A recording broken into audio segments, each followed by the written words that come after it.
You are You'll new. You you'll are have to you'll have to unmute yourself.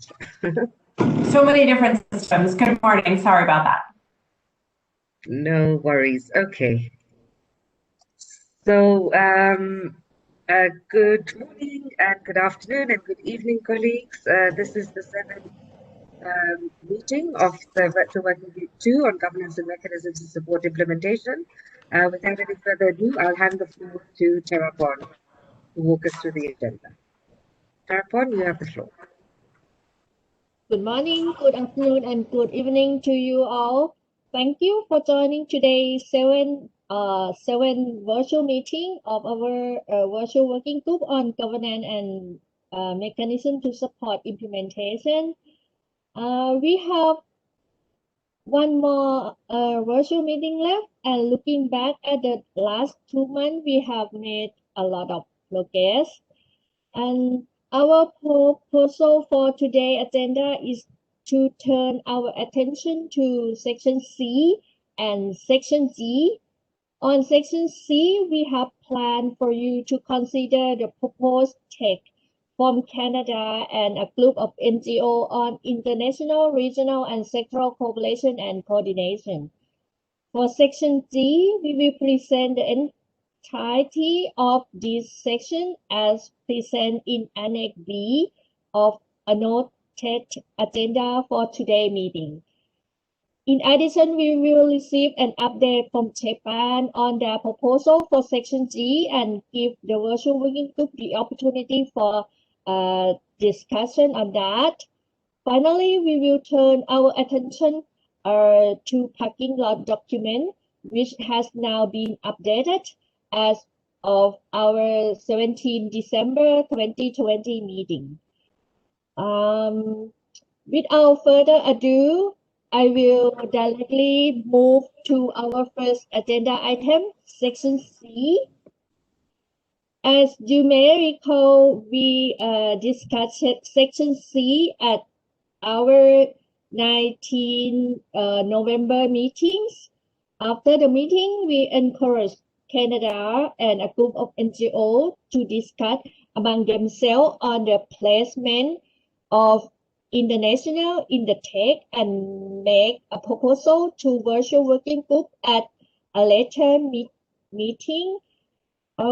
As your co-facilitator, we would like to thank Canada and group of NGO for their compromise proposal, which include fewer buckets and as presented in the annotated agenda for today's meeting. I would like to first turn to our Canadian colleague to introduce the new proposal. Victoria, are you ready? So if you're ready, so you can have the floor now.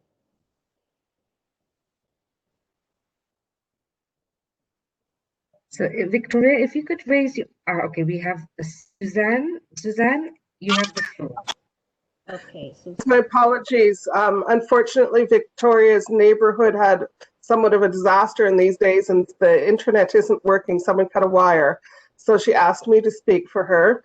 And so we have been always quite strong proponents of collaboration at different levels, including international, regional, sectoral, and national. And so what we had felt that the document had been missing was the emphasis on regional, and it got a little bit sort of muddled in terms of some of the conversations as the understanding of the desire for a regional as words were added. And so we worked closely with Olga from one of the NGO groups, and she can add on to this. We clarified some language to maintain that emphasis on the merit, where appropriate, of regional collaboration. So for sure, regional focal points, but also given trade patterns and knowledge and capacity and other relationships that countries in regions that could be smaller subregions, but without having to define all of that, that there's significant merit in encouraging ongoing regional collaboration. So I don't know if Olga is on the phone or on the line, but I would welcome her addition to that.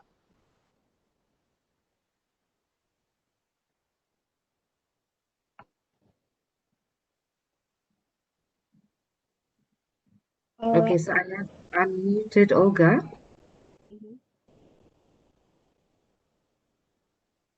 Olga, you have the floor.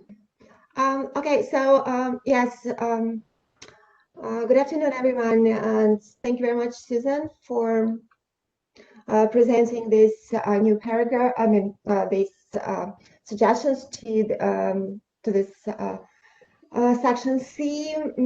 I totally agree with what you said, and we discussed this as a group of NGOs and with Victoria from Canada, and so we believe that the way this section looks now, it is very focused on the regional cooperation and coordination, and clearly presents the vision of how this work should be done and who should be involved, and that this paragraph highlights the multi-sectoral and multi-stakeholder nature of the Beyond 2020 framework. And also it highlights the need to strengthen linkages with other environmental, health, and social priorities, which is important. And it also,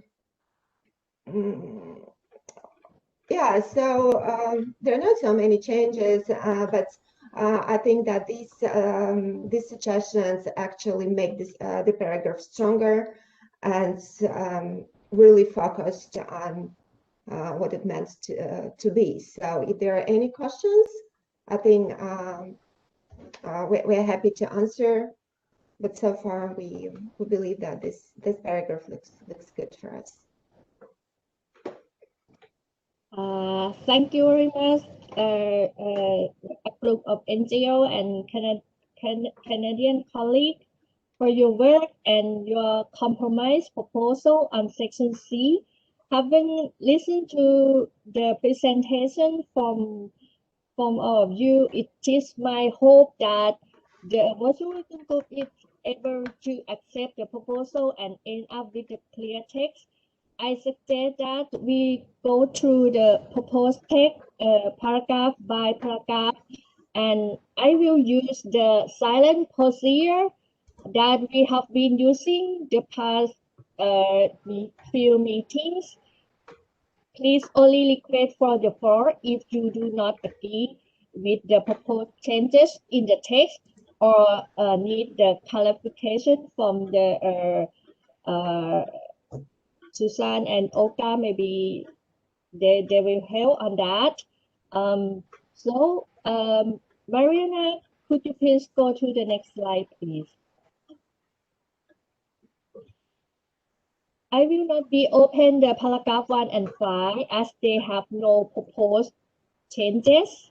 And I would like to start with paragraph 2, then 3, then 4A and 4D, and then come back to the title. So with that, I'm open up only the red text in front of you in paragraph 2 and waiting to hear if there is any opposition, or if not, it is accepted as the compromise, and we will move to the next paragraph. Now I will open the floor for the paragraph 2 if any clarification needed or any comment on that. I will wait for 15 seconds on this. So Terrapon, because I didn't make some housekeeping announcements, maybe I can just reiterate. I did write in the chat box to everyone. If you'd like to take the floor, please do use your raise hand functions. If that possibility is not available to you, then do type in your name and organization in the chat box to everyone, and then we'll give the floor in that order. I see already we have some hands up, so I give the floor first to Halska from ILO. Halska, you have the floor.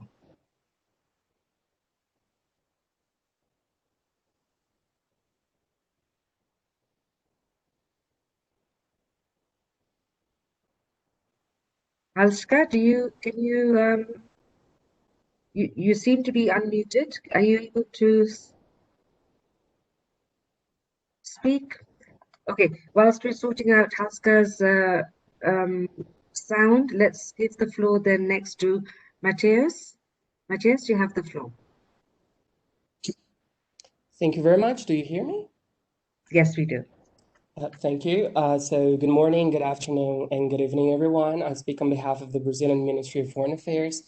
First of all, we would like to once again express our thanks to Madam Co-Facilitators for the hard work that has been done so far. As for Section C, we appreciate the proposal made by Canada and the group of NGOs. And in general terms, we agree with the text, but we would like to make some brief suggestions. Firstly, we tend to maintain the view that it would be important to keep the references to the term international, as we think the concept of cooperation within a multilateral and multi-stakeholder framework goes beyond the regional scope itself. So we would like to propose that the co-facilitators keep references to the term international in brackets instead of just removing it. Also, in paragraph number 1, we think it would be important to include the term and countries after the word regions, in as much as differences in terms of capacities for implementation among countries are crucial to this debate and should be taken into account in this paragraph. Thank you very much. Thank you. Do you have any request for the floor? Yes, okay, so we first, let me try Halska again. I've unmuted you, Halska. Let's see if that works now. Okay, it seems she's still having problems with the microphone. Let's move then to Claire Dixon from the UK, followed by Jill Anna from GAP. Claire, you have the floor. Yes, hi, thank you. It's Claire Dixon from the UK here, and warm wishes to everybody. We wanted to first thank you, Canada and the NGOs, for the proposal. And we do agree that we think that this section here should be highlighting particularly the regional cooperation, as when referencing the original OPS text, this is highlighted as a particularly important cooperation that should be raised in the text. We generally agree with the changes that have been made as well to enhance the text, but would request that as a development to the previous SICAM text that we leave in and include the sectoral cooperation too. We feel this is because regional cooperation is a concept that I think mainly speaks to governments, and therefore if we want to be reflecting the multi-stakeholder, multi-sectoral nature of the framework, then including sectoral cooperation here might be important. We know, for example, about some sectoral cooperation that is happening already in areas such as chemicals and textiles, which is, as I say, organised more on a more sectoral basis. So it would be good to reflect this here too. Thank you. Thank you, UK.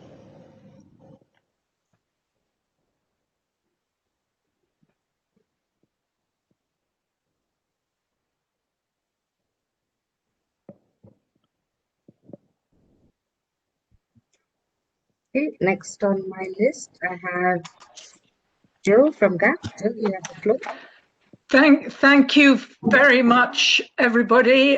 Good and best wishes. Claire has a nice short formulation for that.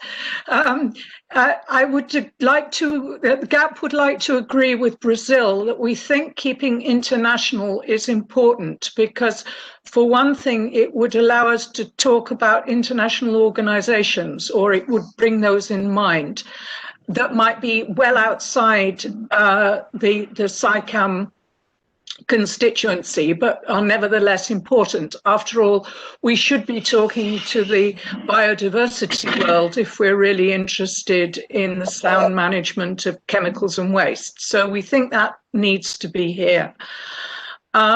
We would be less keen to, or less comfortable with putting the point about putting "and countries" into paragraph 1, not and it's not a problem about it being true. It certainly is true that priorities and capacities vary among countries as well as among regions.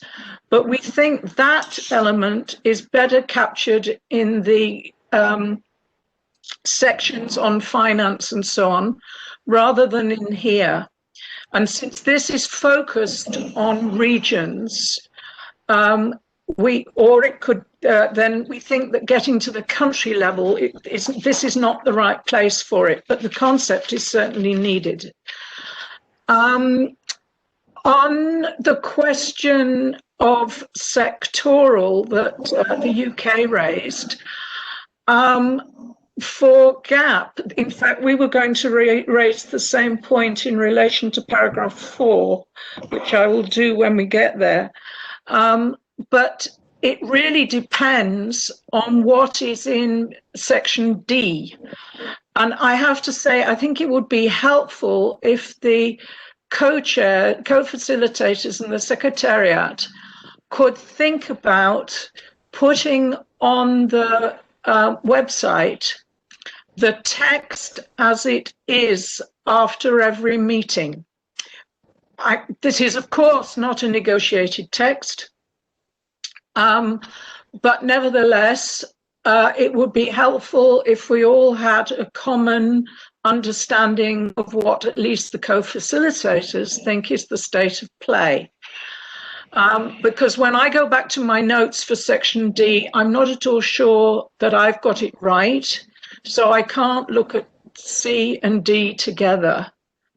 And for example, I'm not sure that I've got the right version of that Japanese proposal, which is on our agenda for today. So it really would be helpful if, in addition, in this group, as far as I can see, all that is left on the website is the full video and not a piece of paper that tells where we get to. And I think that is perhaps going to impede progress. Thank you very much. Sorry to be so long. Thank you. Okay, so just in response to what's available on the website, we do have all the pre-session documents. So this includes the agenda, annotated agenda, so the discussion for the present meeting. We then have a compilation, a summary of all of the previous meetings. We've only reached, actually, the last one that is up available is from the 17th of December, with the exception of section E, because that's still something we're working on. And we also have all of the proposals that have been put forward. So, for example, from Japan, and that's under Stakeholder Inputs. And I don't know if it would be useful at some point if you'd like us to just walk you through, time permitting, of course, the website, just to show you where all the different documents are made available. Okay, so with that, let me move then to Hauke, and hopefully now, Oscar, your mic is working. Yes, I think it is. Perfect. We can hear you now. Thank you, Nalini. Thank you very much for your patience with this. So thank you, and ILO very much appreciates this compromise. So we're in agreement with the majority of the text. We would also be in agreement about this importance, the important point of keeping the international level. So here on this case, we really agree with this. We'd like to highlight the importance of collaboration at the sectoral level as well. And here we very much appreciate the inclusion in paragraph 2 of this. However, in regard to strengthening linkages with different priorities, we would very much appreciate including, if we're going to list environmental and health, societal, inclusion of specific labor priorities as well, so that we have this component included in our sectoral approach. So thank you very much. Thank you. Any further request for the floor? Any?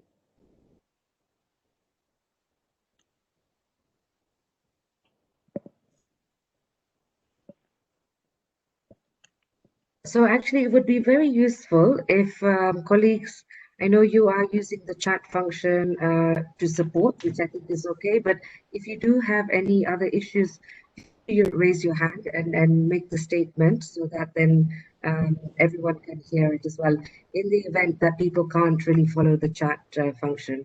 So next on my list, I have Caroline Vickers from WHO. Caroline, you have the floor. Thank you very much, and hello everyone. The World Health Organization fully supports the references to multi-sectoral in the text. However, we don't believe it's appropriate in the title to include multi-sectoral or sectoral cooperation. This is because the section by no means addresses the many actions that need to be taken to affect sectoral cooperation and coordination, and including it in the heading would be quite misleading. Thank you.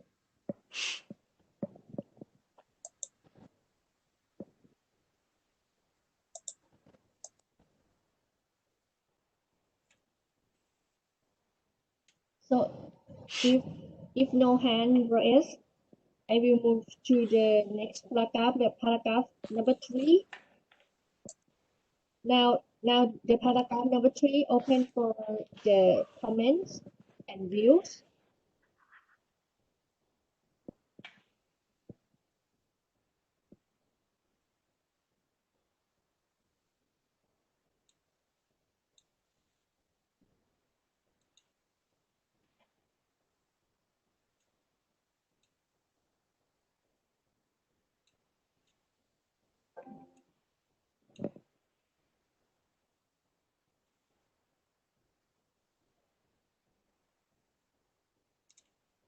So I'll give the floor to Mr. Said Marcy. Let me just find it because, okay, there you go. Said, you have the floor. Thank you, Nalini, for giving me the floor. With regards to the Canadian group of NGOs recommendation, first I would like to thank Canadian NGOs for their proposal. It's a good idea to enhance regional cooperation and collaboration, and for sure it does not have some challenges which we might face at international level arrangement. But for us, especially in Asia, as the biggest member of SAICM's family, as you know, with different levels of development, it is essential to have an international level of cooperation. Furthermore, if we put SAICM's focus on regional level, then we couldn't call it SAICM anymore. It is SARCM, it's regional.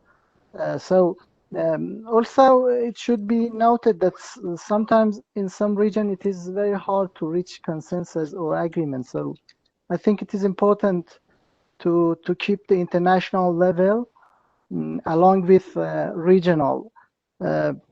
You know, the Asian Pacific has 11 different time zones. It's a very diverse region, and in many meaning it is most of the countries just overlap each other. They are not complementary to each other.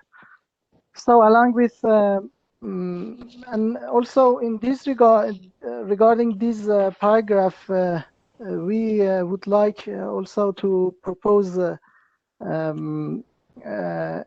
if it is possible at this stage to offer an interregional level of cooperation, because this level of cooperation and implementation could cover gaps and challenges of other level as like international and regional. With regards to, we would like to ask to keep the international level in the bracket. Also, I would like to support our Brazilian colleague for regarding the paragraph 1 to add the countries after regions. Thank you. Thank you. So maybe Tirpan, just if I can interrupt just for a second, now that we've had 2 interventions on that. So I just wanted that the discussion of sub-regional was something that we spent a very long time on at an early meeting in November, and we have already moved forward on that. So the decision, just to sort of reiterate, was that the concept of region includes sub-regional, and that for purposes of this text, we would move forward just with regional. So before folks get too excited about going down that rabbit hole again, we have already been there. We had a really good discussion about it. I think Japan sort of led that discussion with its views and its submissions. So we were trying today to use Annex A to talk about the additions that have been suggested from Canada and the group of NGOs. And we don't want to reopen the discussions that we've already had. So if we can reach agreement on, or at least a recommended approach that supports the edits that have been made by Canada and a group of NGOs, then I think Tirupon and I are interested in doing that. And if we can't, then we should move on. But we do not want to reopen issues for which we have already had lengthy discussions. And so sorry to interrupt Tirupon, but I'm looking at the chat box, et cetera. And also just a reminder, please, it's very hard for Tirupon to chair and to have the chat going on significantly with respect to substance. So please use the chat, as Nalini mentioned, to add your support quickly to views of others if you need to, but otherwise please do not be presenting discussion, et cetera, in the chat box. It makes it really hard to move forward. So sorry, Tirupon, to interrupt. Thank you. Thank you, Kaiser. It's fine. Okay, so then next on my list, I have Zuki from South Africa, followed by Jacqueline Alvarez, and then Victoria Tunstall has managed to connect. She can't use the raise hand function, so perhaps she can then come in last based on the discussion. So Zuki, you have the floor. Thank you, Nalini. Good morning, good afternoon, good evening, colleagues, and thank you for the work that has been done thus far. For us in the African region, would like to support what has been proposed by Brazil. Also UNEP on the jail also, and also what UNEP has written on the chat box. And the reason being, first, we wouldn't be having this meeting if international cooperation wasn't key to SAICM.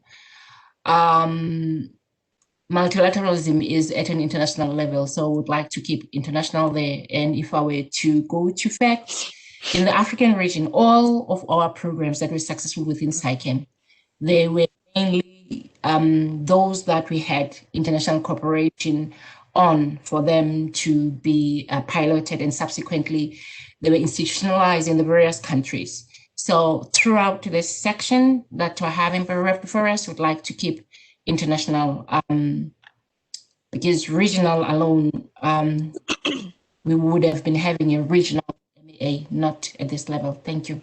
I'll end there for now. Thank you. Next on my list, I have Jacqueline Alvarez from UNEP. Jacqueline, you have the floor. Thank you very much. Good day and healthy day to all.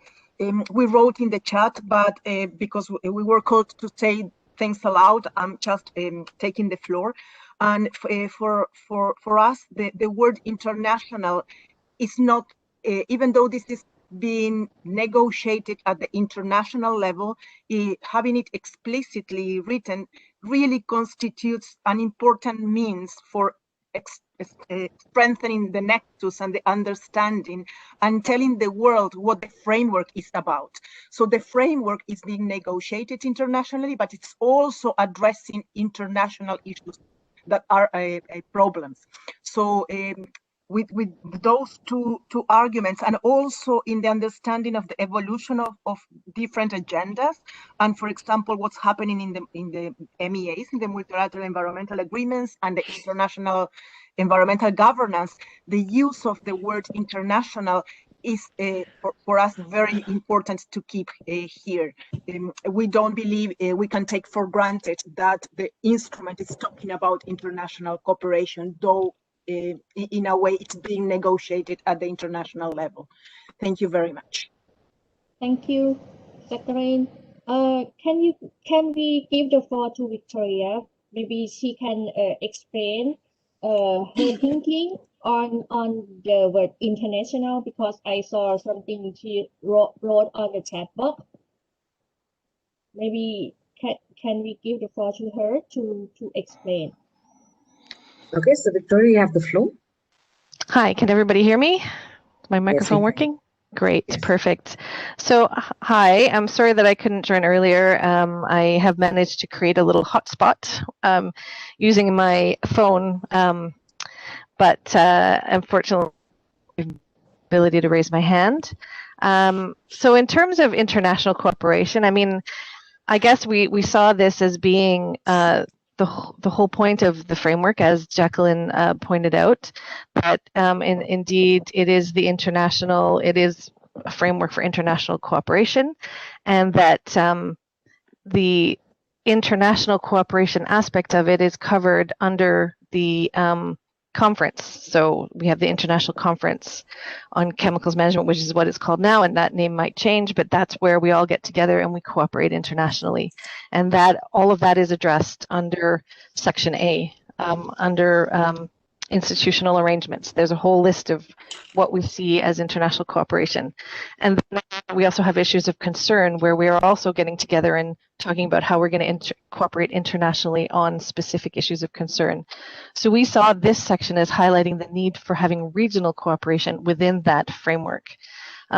It doesn't, you know, if others don't agree with this need to sort of, we have the international conference, which is the whole entire thing, and we saw it as within that framework. We have our national focal points. We have the need to be cooperating and being broad and multi-sectoral at the national level, and then we also need to be doing that also at the regional level, in addition to at the international level. And it's to sort of kind of outline those different levels. But obviously, I'm hearing from lots of people that they feel very strongly that the word international needs to continue to be there. So we won't, of course, hold people back. I just wanted to sort of put it out there as to why we had suggested that perhaps we could focus on regional cooperation in this section. And thank you. Thank you, Victoria, for your clarification. And I saw Olga. Olga, you have the floor. Oh, yes. So thank you very much. And I agree with what Victoria said. And we actually wanted to make this paragraph, as I said at the beginning, we wanted to make this paragraph focused, because at the beginning, originally it was like a mix of everything, and it was not clear what we are talking about. And so we wanted to make this this section really understandable and clearly focused on the regional cooperation. But we also absolutely understand that regions cannot work on their own, and it is and they have to work internationally. And that is why we suggested the wording in paragraph 2. And we also included multi-sectoral cooperation and multi-stakeholder cooperation, which also reflects comments made by people about the need to include sectoral cooperation. So it is all in the text, but for us now it looks very, how to say, very clear, you know, what we actually want to say in this paragraph. But if the majority really wants to keep international in here, like as Victoria said, we won't like insist on deleting, but we will go with others on this.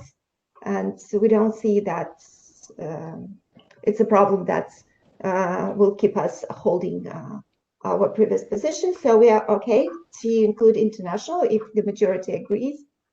Yeah, this is what I wanted to say. Thank you. Thank you. Terapod, we have a comment in the chat box from Suki. So I wonder if Suki, if you'd like to take the floor. I can unmute you if you. Hello, this is Suki. Thank you for the floor. I mean, I've written everything, but someone's missing, but you. Yeah, I agree to what Victoria and Olga said. I don't think we need to include international or like the sectoral or anything, because this paragraph is focused on regional cooperation. But so we suggested to do it international, but if I mean, the majority of people, or a lot of people say international should be included. I mean, we go along with it, but we personally don't think that we need to include international or sectoral. Thank you. Thank you very much.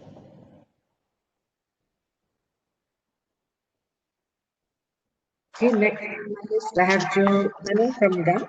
Jill?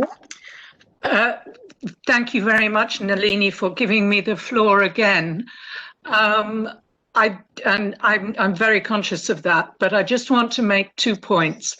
Firstly, we are not negotiating. So if people ask for something to go back in, then the proper thing to do is to put it back in. Pride of authorship is very understandable, and I would like to say that I think this is a much better text. But nevertheless, if people are saying that we need a particular word for a host of reasons, then I think it helps us if we have it. And I do understand why people are saying that things are elsewhere. And that was my earlier point, really, because with respect, Nalini, what is in the pre-session documents, and I have just checked this, is the agenda that went into the meeting. What we never get is something coming out of the meeting. Now, if we change the document or propose to change the document as a recommendation, we need an up-to-date text. A text that went into a meeting on the 17th of December is now ancient history.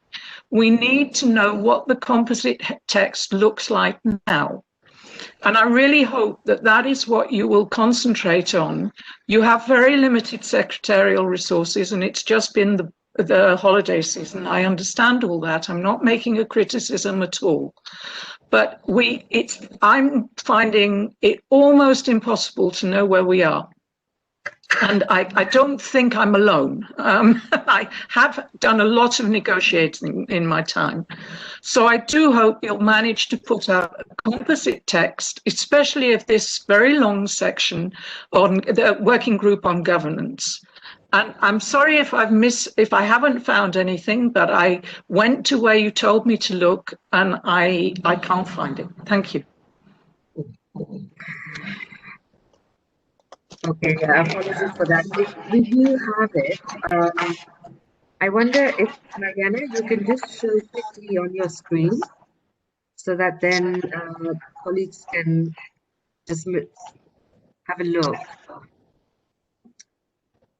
In the meantime, as Mariana's doing that, maybe I can give the floor. Suki, I'm not sure if you're asking for the floor again or if that's from the last time. So I'm unmuting you, Zuki. Thank you, Nalini. Thanks, Jill, for raising concern. It's a concern we share too as the African region. I just wish to indicate I'm not just speaking for South Africa, speaking on behalf of the African region. So that should be noted, the 54 countries. So thanks.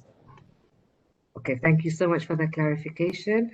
Okay, so just Mariana, if you could just maybe, so what we have here, if you look at the virtual working group governance mechanism support implementation, Mariana will show you where the virtual working group information is.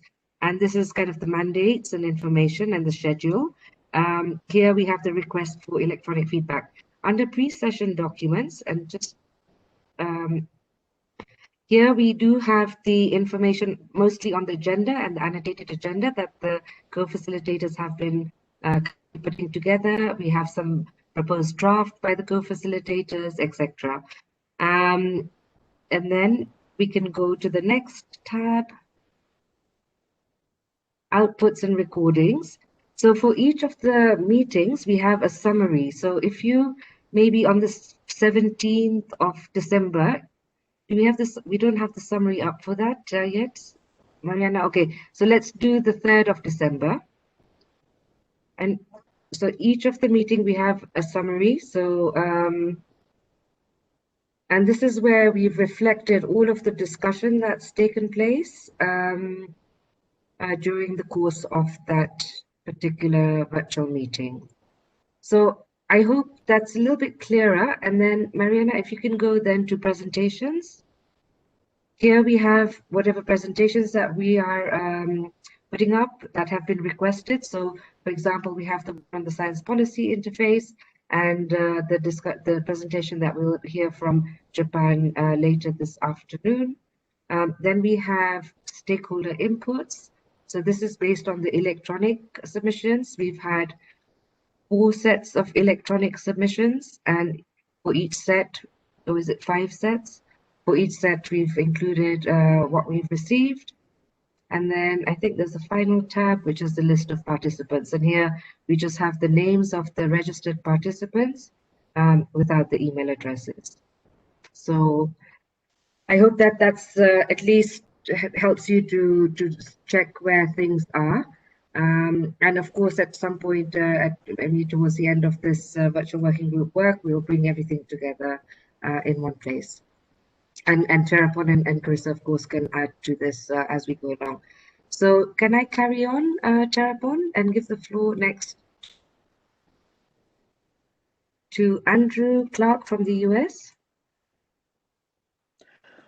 Thank you, Nalini, and thanks to the Secretariat for all the work in putting this together, as well as the co-chairs. I know this group has been quite a busy one, so I know it's quite a lot of quite a lot of work for you to put this together. On Section C, appreciate Canada and the group of NGOs working to put together this much improved compromise text, and I certainly have understand the reasoning I've heard from some stakeholders to retain international in here.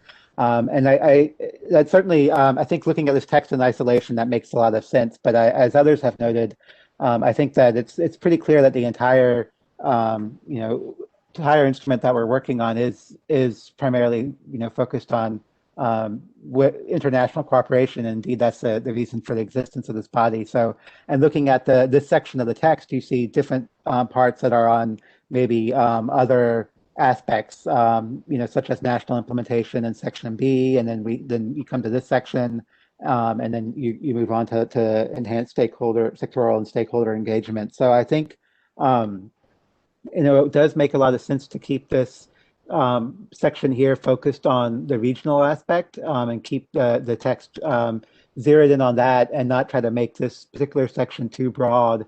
And, we can pull those other elements. I think I agree that sectoral cooperation is very important, but I think that could also be, maybe covered by Section D, and that could keep this a little bit more focused and a little bit clearer for folks. Now, and obviously I know that we have this is, we're looking at new text fairly quickly, so maybe, we do have to keep some things in brackets or something like that. But I certainly think that the focus that has come out of this compromise makes this for much better text. Thank you. Thank you.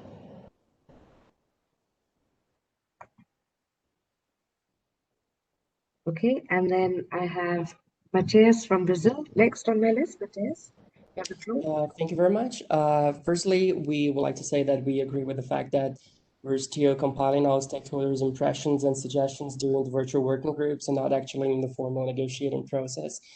Also, if I'm not mistaken, I think we've already reached the discussion in paragraph 3. So I would just like to ask the representatives of Canada and the group of NGOs for clarification of the term from all relevant sectors and organizations, since it is still not quite clear to us if this language includes governments, for example.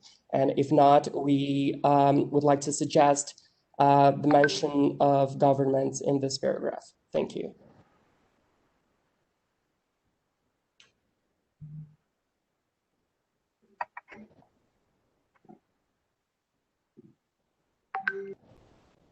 Okay, I'm not sure if Jill is asking for the floor again or it's the previous time. Jill, if you want the floor again. I'm very, very sorry, Nalini, but I do. Thank you for walking us through everything. That was extremely helpful. But you actually made the point I was trying to make, and much more clearly than I had made it. Your summary, you are doing a tremendous amount of work to keep the website as transparent as possible, and GAP is extremely grateful for that, as I'm sure all other participants are. Your summary is useful, but it isn't text. It's like the record of a UNEA, and it gives context to the text. What we want is text. Now, I understand that that's very politically sensitive because we are not negotiating. So maybe you need to put a large bracket at the beginning and at the end. But we need the composite text as it stands after every meeting. And we need it within a few days. Otherwise, we simply can't look at the proposals properly because we don't see how they relate to other proposals. Those Canada and that NGO group and others who have argued eloquently, we don't need international here because it's elsewhere, may be right, but I don't know because I can't see. That's my point. I'll now shut up for a bit. Thank you. Carissa, you need something, you would like to take the floor now, Carissa? Certainly, I'm happy to. Okay, so I think we need to move on to some actual substance. So, Jill, with all due respect, I'm going to push back reasonably hard on actually what you did just say about the website. Each summary after every meeting, if you look carefully, and I don't know how far down you got in your review, but has the text as a recommendation of where we ended up after each time. So if you go after our first meeting, we looked at sections B, C, and D. Our kickoff meeting, you will see there the text as we ended up. It is there. B is there, C is there, and D is there. At the end of the next meeting, after we had gotten through, I can't remember what we did next, maybe section D, we went back to the areas that we had not finished. We put up the text along with the discussion where we made an extreme effort. It takes us about 10 to 14 hours to put together each of those summaries. We review the recordings.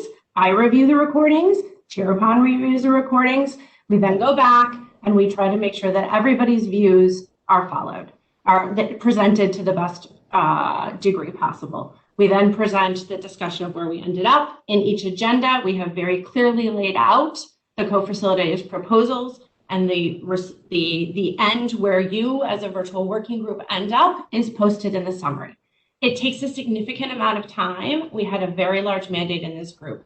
We are actually reasonably up to date. We try to make sure that before each meeting, our summaries are up for any sections that we've already covered. I can't, the amount of time that we have put in and that Nalini and her team has put in, I can't, I'm sorry, but I'm at the end here. So on section C, Chirapon, I think we had discussed when we opened this in Chirapon's open points that we had hoped, and I believe Canada and the group of NGOs had hoped that you would welcome their additions. It does seem like perhaps the view of the group, as Victoria mentioned, is different than what perhaps Canada and the group of NGOs envisioned for this section. So Chirapon, would you prefer to go back to your opening intervention, and shall we move on to section G and revert to? Yes, exactly. Okay. I intend to talk about it. I think maybe after you make intervention, because I already seen that everyone cannot agree with this compromise proposal from Canada and NGO group. So I think we should go back and retain the text as we have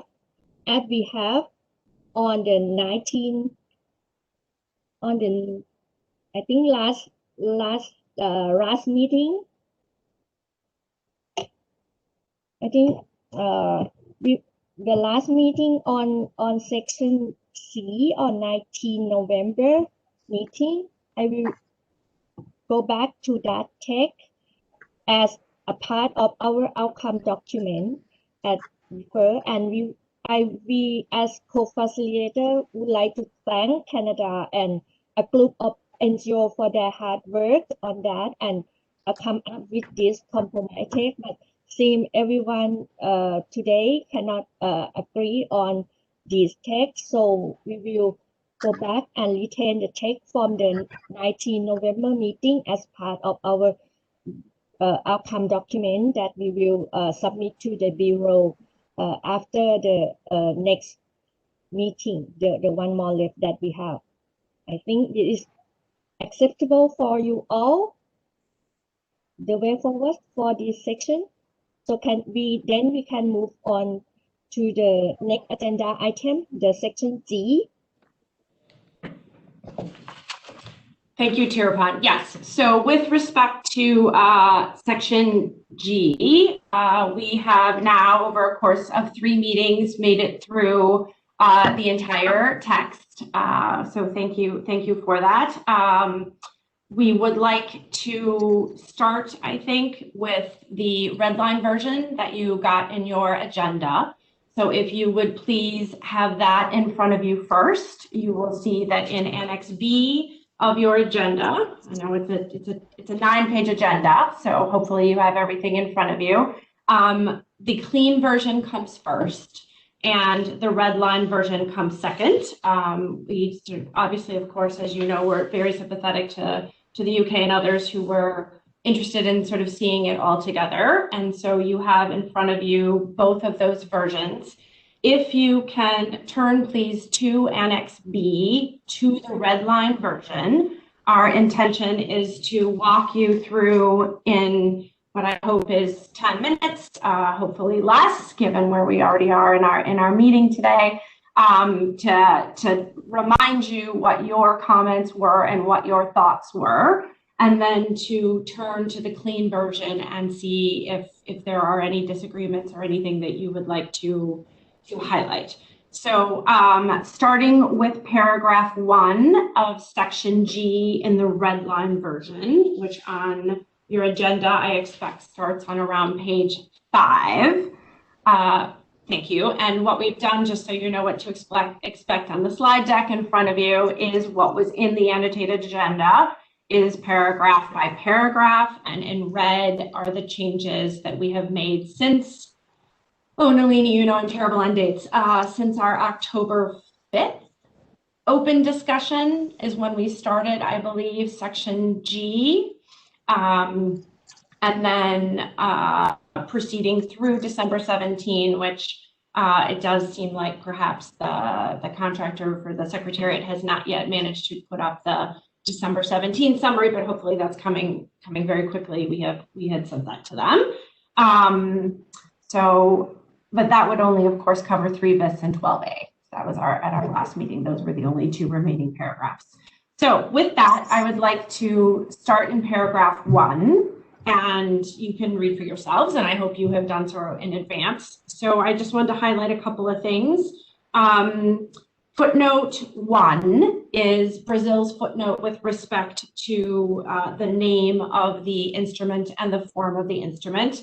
This is something we've all talked about along the way, is that, of course, there will need to be a consistency review, and that the form and the function and the name of the instrument is something that needs to be still addressed. So the second thing I would like to call your attention to is the and contributions of all relevant sectors. We had a very long conversation about this in general, and I think that there was unanimous support for the importance of all sectors being able to contribute to the reporting. So I think that is now quite clear here. On the next one, on any gaps and shortcomings, this I believe was a highlight of Switzerland's interventions when we did paragraph 1, and that it's extremely important that the gaps and the shortcomings, as well as the successes, be identified within the reporting, and therefore we needed to make sure that those were included. And finally, the opportunities to drive sort of some scaling up. I believe that was a gap insertion or reinsertion to get to the concept of doing more and doing better. So those were the changes that we had all discussed with respect to paragraph 1, and in our recommendations to IP4 or pre-ICCM5, or however that next meeting works out, again, above my pay grade, that is, these would be the suggestions that would go forward with that eventual compilation of our work. Paragraph 2, Mariana, thank you so much. This was one where we had actually a really good discussion, we thought, on exactly what we want everybody to do and being clear about what steps people would be taking. So we wanted to call your attention first to footnote 2. And we have several footnotes as a group that we discussed. These footnotes have been in there for a long time, so they should not be a surprise. And in fact, I think they are what we want as a group, which is to ensure that in the eventual text that will be negotiated at IP4, and again, at our, let's just say at our next meeting, whenever that is together, that there are some linkages that are extremely important. And we, as a group, have drafted this text with the assumption that those linkages will be made. So footnote, actually it's not footnote 2, I apologize. Let me take a quick pause and just note for you that the footnotes in Annex B, and Nalini, I see you shaking your head because of course I was supposed to do this in the beginning, I apologize. So the footnotes are a little bit problematic in that when we did Annex B for you in the annotated agenda, we started with the clean text and then we moved to the red line text. But our computers weren't smart enough to allow us to start our footnotes over. And it was too late in the night over the week.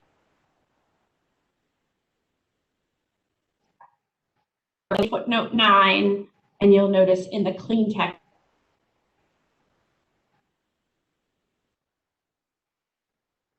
red line text with what we want them to, but they do not match up as they should in the clean text.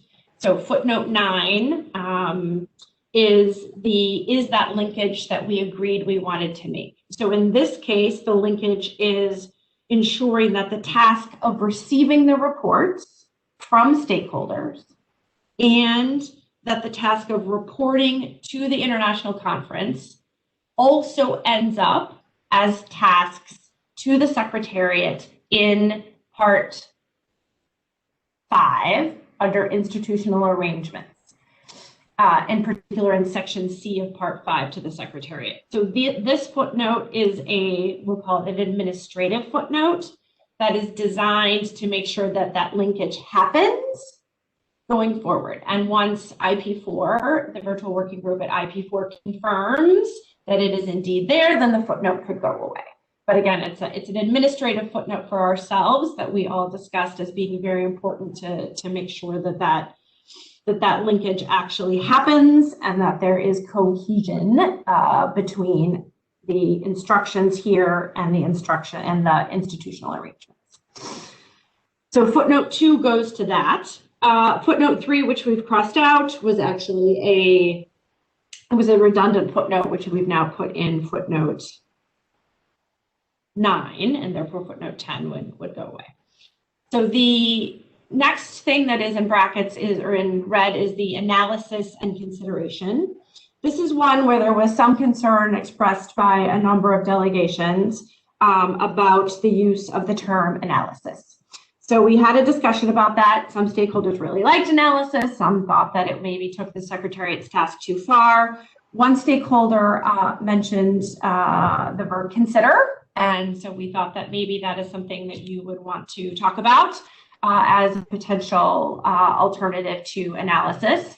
So when we get to the clean version of the text, we would be interested in your views. And if there's no support for consideration, then we can take it out and analysis can go forward in brackets. The other point that we wanted to highlight in this particular paragraph is the consistent with any guidance or template provided by the International Conference. And you'll see a footnote that goes to this issue. It is, I believe, footnote 4. This was also one where there was tremendous agreement amongst all of you that it was really important that there was a way for there to be some consistency in the reporting such that an actual assessment could be made. Therefore, we have moved into the parking lot under Section G, which is available on the website under, well, Nalini, I don't know where it is, under the it's the third tab, but I can't think of what it is called. Yeah, it's Sorry, just say that again. The tab where the parking lot is, where people could see the parking lot, or So the parking. Okay, the parking lot is actually in. I also. I will just. It's under the outputs and recordings, which is the third tab. Okay, excellent. So under outputs and reporting, where the parking lot is, we have added language that came from one of your submissions about the importance of a future discussion about whether we wanted to have some agreed guidance or a template, or how that consistent reporting might come in. So the consistency point, and I say consistency loosely because of course everybody needs the flexibility to include what they need to include. We agreed on that. But anyway, that is a discussion for later, but that what was in here is the reference to some sort of opportunity for guidance or a template. Finally, the only other thing I'd like to highlight in this paragraph is the last line, which is commitments, which went to a point raised, I believe, by the EU, that previous text that we had talked about targets and milestones, or voluntary targets and milestones, and that there could be confusion with the strategic objectives, targets, milestones, and indicators discussion. And therefore, I believe our Swiss colleague suggested that perhaps commitments would be a replacement for targets and milestones to avoid the confusion that the EU brought up. Okay, so moving on to paragraph 3, and again, you know, these are outputs that you can find for our stakeholders. One of the ones that on the stakeholder comments, I believe the group of NGOs brought up the concern that they wanted to be clear that the information would include governments, and I think that actually comes up a little bit later. But the concept of making sure that it was clear that it was all stakeholders. If you go back to paragraph 2 for a second, please, Mariana.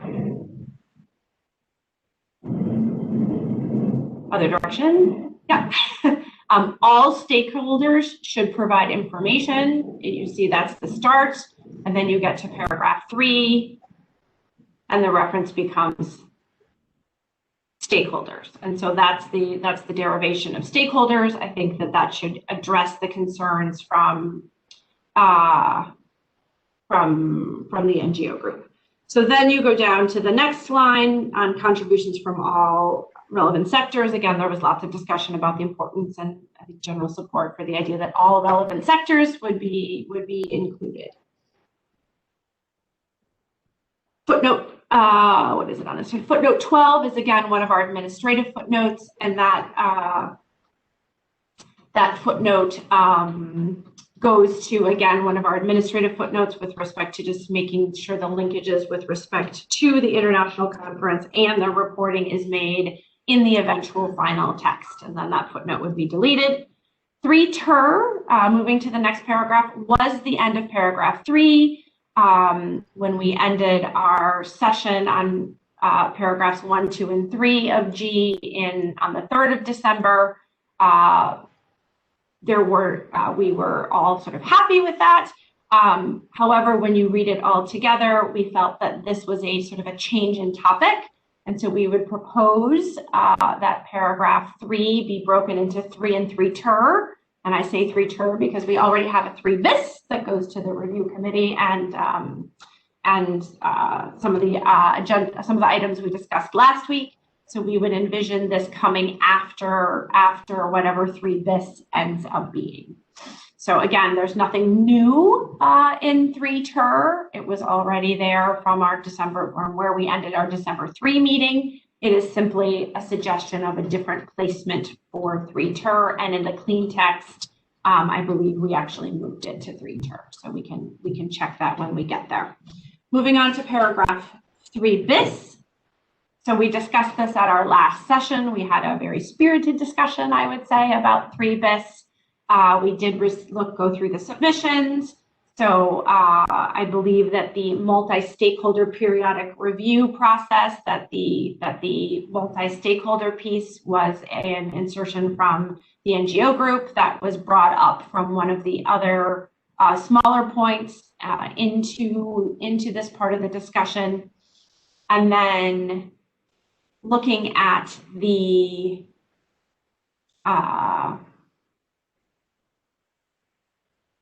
the red line on the includes comments from countries under review.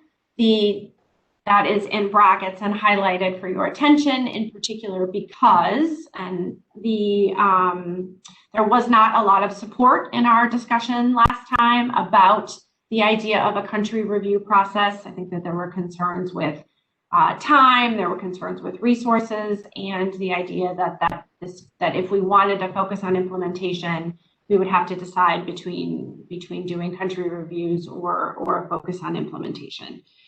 So that then carries on. I think in the clean text, I may have made an error. And so Nalini, if you would just note for yourselves that we may need to carry this change into the clean text. I think I perhaps did not do that correctly when we were getting that put together. So in B, we had already moved that from paragraph 9 into B. So B, C, D, and E would reflect the discussion that we had last week.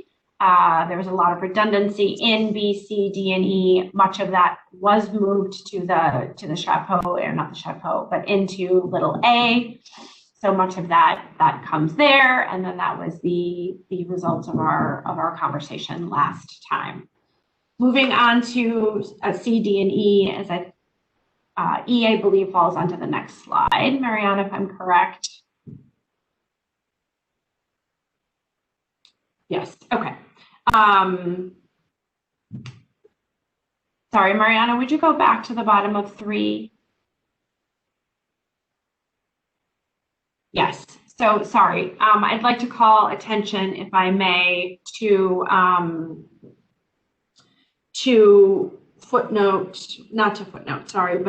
little e. And I've made a note to myself and that our discussion last week, we talked a little bit about issues of concern and how we link to some of these other virtual working groups. And this is one where the sense, as we discussed it, would be on the 7th, as noted here, would be forwarded to virtual working group number 1. And if they decide that there will be an evaluation of the issues of concern, then that evaluation and how that links to reporting would come back to this virtual or to this working group or to this section at our next meeting. But that we would coordinate with the chairs of virtual working group, I guess 3 actually, I'm sorry, I think issues of concern is virtual working group 3, that we would coordinate with that group. And if they agree on an evaluation process, we would note that we will need to come back and look to make sure that the reporting provisions support what would then be the evaluation for the progress on issues of concern. So that would be flagged for virtual working group 3 for further discussion. Moving on to paragraph 4, we moved that many moons ago to paragraphs 2 and 3. So the strikeout here is related to the fact that that content is already in paragraphs 2 and 3, and we have discussed it. Paragraph 5 in the next one, again, we discussed this last time, on the 17th of December, that what was left after we moved the data and information into paragraph 3, which is now 3-ter, that there was a panel of experts that would provide support to the Secretariat.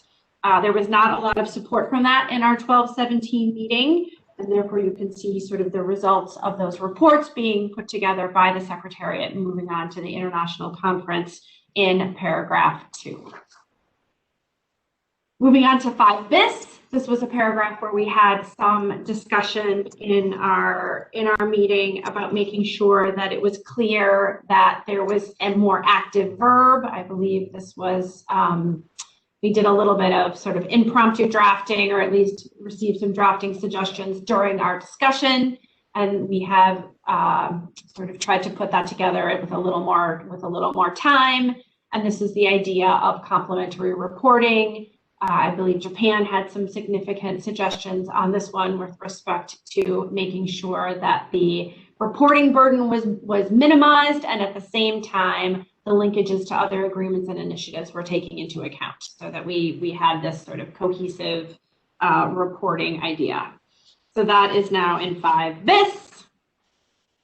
In paragraph 6, I think this one, Olga, I sent you a note last night. I'm sorry that I didn't get that out before then, but this was one of the paragraphs where in our last conversation, a group of NGOs had asked just to sort of hang on to the red brackets. You can see them on your screen so that they would have a chance to look at this all together and make sure that they felt that our assessment of the issues being addressed by other paragraphs was correct. I believe that was the only stakeholder group that was going to be looking at that paragraph. So Olga, we hope that in our clean discussion, you will be able to update us on your thinking. Paragraph 7 and 8, we moved a long time ago. These were things that we discussed in our very early meeting about national implementation reports and how that works. So those have been deleted for many moons. Moving on to paragraph 9. This was the outcome report, and again, this is now covered. It was moved to 3 bis, and we had that conversation in 3 bis. And then moving on to our next paragraph, paragraph 12. This was one where we spent a lot of time at our last meeting, and so again, this is designed to capture the discussion that we had there. This is also one where we talked about whether there are such things as key targets in little one, and whether they were going to be measured every year or how that was going to, or every X years and how that was going to work, and whether the strategic objectives would be reviewed on a periodic basis. That these were discussions that were going on in the context of Virtual Working Group 1 on targets, objectives, milestones, and indicators. And that come back to us if and when, or the group on implementation and governance, if and when Virtual Group 1 has a discussion about whether there are key targets and whether there is a rotational basis that makes sense for looking at the strategic objectives. So again, this would be sort of a referral to Virtual Working Group 1 with the understanding that it would come back if and when that group decided on how those indicators and objectives and targets would be considered. The other thing to highlight here, I believe, is the frequency. We had a lengthy discussion last time about what this text should include in terms of frequency and timing. So one of here, and it comes into account in the next slide as well, I think, was the comment from UNEP about how hard it is when these agreements specify how often they want things to happen, and then something happens that gets the discussion off track. And so we also took into account, I think, Jill's comments on behalf of GAP, that how much does the convention really need to specify, or convention, sorry, how much does the text really need to specify? And per her suggestion, Tirupon and I did go back, we looked at the original SICOM text, and there really is not very much there, to be honest, in terms of significant issues that get developed. So this, we thought, might be an eloquent way to capture the idea that it would occur regularly and at a frequency that it would allow the effective assessment of the progress of the instrument, which is consistent with the original SICOM text in general, not word for word, but the concept. So that is something that we are putting forward for your consideration.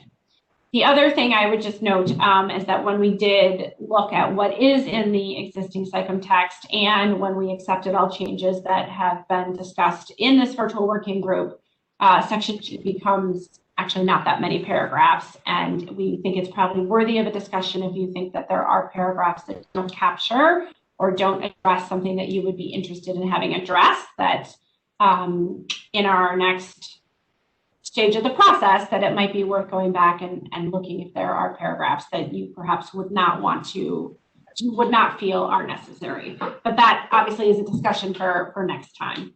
So that is that that would cover the discussion from section 12, or from paragraph 12. Mariana, if you would move to the next slide.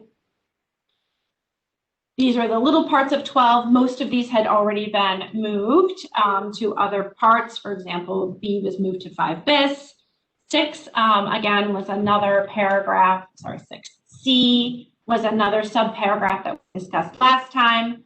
Again, Olga, this was something that you had suggested, or perhaps it was Alexandra, I'm sorry if I'm misremembering, suggested that the group of NGOs would like to look at. We agreed to sort of the beginning part about be useful being unnecessary, but you wanted to take just another look at the other language in that to see if it was possible that it was not needed. Moving to the next one, paragraphs 13 and 14. We had, again, at our last meeting, we had a discussion about paragraphs 13 and 14. There were a number of views that perhaps 13 was a chair's original draft way back when, and that much of the content of what we might want in 13 was actually in 14. And so if you will move to section 14, or to paragraph 14, Mariana, this, we think, now captures what folks were talking about or interested in seeing with respect to the overall effectiveness evaluation, or the what we often shorthand as we call the independent evaluation. And at the very end, you'll see that probably this is the paragraph that has the most number of brackets that we did not discuss, mostly because this is the timing of when the independent evaluation might happen, and there are lots of views that we suspect will not be able to be rectified, at least at this part of the process. We will note that, I'm going back to Jacqueline's comment of UNEP with respect to this paragraph, that again, the sense that it is very difficult to have an exact time frame presented. So we, and I believe, Jacqueline, in the chat box last time, you sort of suggested as decided by the international conference. That seemed to make a lot of sense, and probably was a good way forward. And so we wanted to make sure that that was captured. It's in brackets like everything else. And when we get to that in the clean version of the we're going to look at next, I see Jacqueline saying yes to that. It'll be interesting to hear your views as to whether you think that there are brackets here that could be removed at this, not brackets removed, but the content of the brackets removed and replaced by something as simple as decided by the international conference. And we can have that conversation when we get there. So with that, I hope that that has given you at least of what we think are the highlights and the areas for discussion based on your input. And now we would like to look at G in its entirety as we have it by going through the clean version paragraph by paragraph. So Nalini, can I ask you to, or Mariana, can I ask you to go back to Annex B? Into the clean part, and I think perhaps what's easiest, we had talked about just sharing your screen on Annex B so that you can see the full paragraph and what comes after it.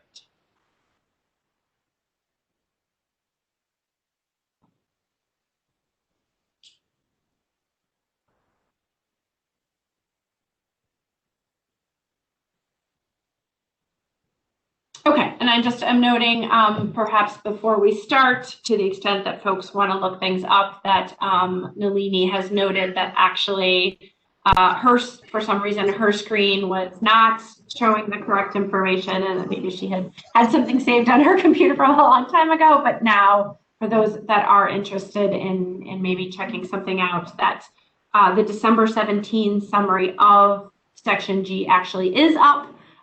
So Nalini's computer screen was just not actually showing that. So maybe her cache is full.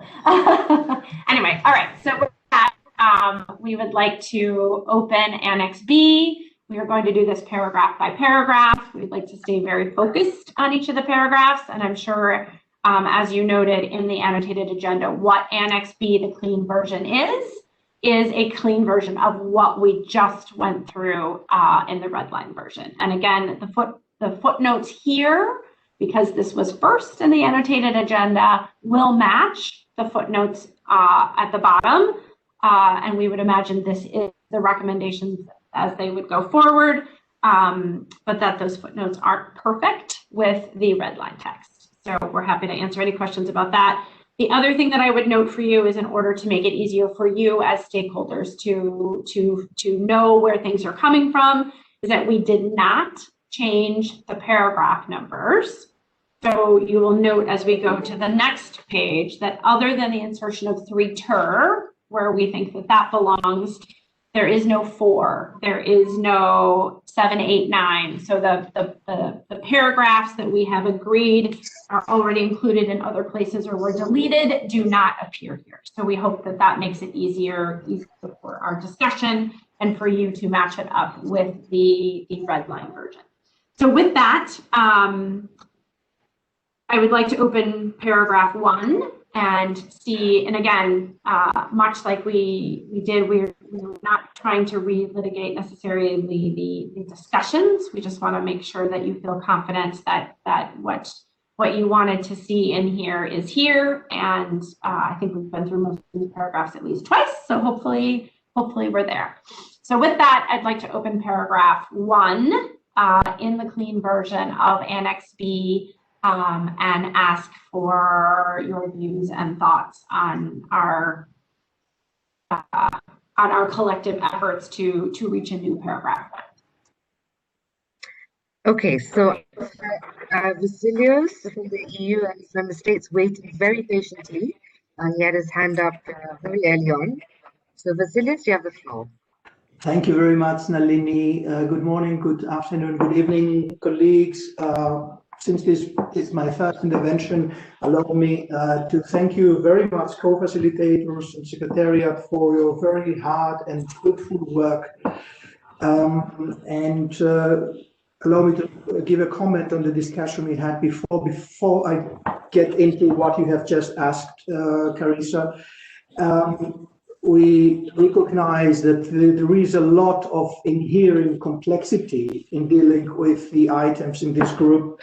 And we all have to struggle with cross references and footnotes and things like that. So I hope that you understand that it is not always easy for some of us, including myself, to always be certain as to where we stand, which is not meant as a criticism at all. But it's a factual observation. It is a very complex matter, but I am optimistic that we will get more clarity when we have a single document with all outcomes of the meetings in a unified structure. I didn't take the floor on the first, on the previous item, because we are supportive. The EU, the member states are supportive of the proposal of the Canadian colleagues and the NGO group. Thank you very much, colleagues, for this. We hear and understand the arguments and concerns regarding the international versus regional approach. We have flexibility regarding this language, and yes, we'll have to wait and see what you make out of this discussion. Similarly, on section G and your proposal, thank you very much for providing such a good guidance in a very transparent way on what you have developed. We are fine with most part of this. We have just 2 suggestions for insertion, slide insertion in text. And the first one refers to what we have on the screen, which is the first para. We think that here it would be perhaps a stronger language if we say that all stakeholders are invited rather than encouraged to contribute to the assessment of the progress. And this is again from the understanding that we are talking about more specifically about the instrument. It is very fair, we think, to expect that stakeholders are more than encouraged, but perhaps other native speakers have better ideas on this. And as a final remark on this, I would like to recall that the EU had made a suggestion, I think it was well received, that at the end of this discussion, the title of this section G would be changed or simplified in a way that it reads taking stock of progress, something like that. I would like to know how, if and how you would like to consider this at the end of this work. Thank you very much. Thank you. That much appreciated, your comments. Thank you very much. Yes, we have not gone back to the title. You are correct. We have not talked about that at all. So I think we have two choices which we can discuss. One, we can take suggestions as people go along. It could say reporting. It could say taking stock of progress. If you have a suggestion, you could throw that out, and people could say what they think, or we can come back to this and try to cover that in a separate discussion item, and maybe we wait and sort of see how far we get through today. But Vasilius, if you have an idea, or if the EU had a proposal for that, maybe you could throw that out quickly and we'll write it down. And if folks have 5 seconds in their interventions to offer their views, that would be great. But yes, you are correct. We should go back to that. Okay, Carissa, now we're actually at 3:30, so we've got only half an hour for the meeting.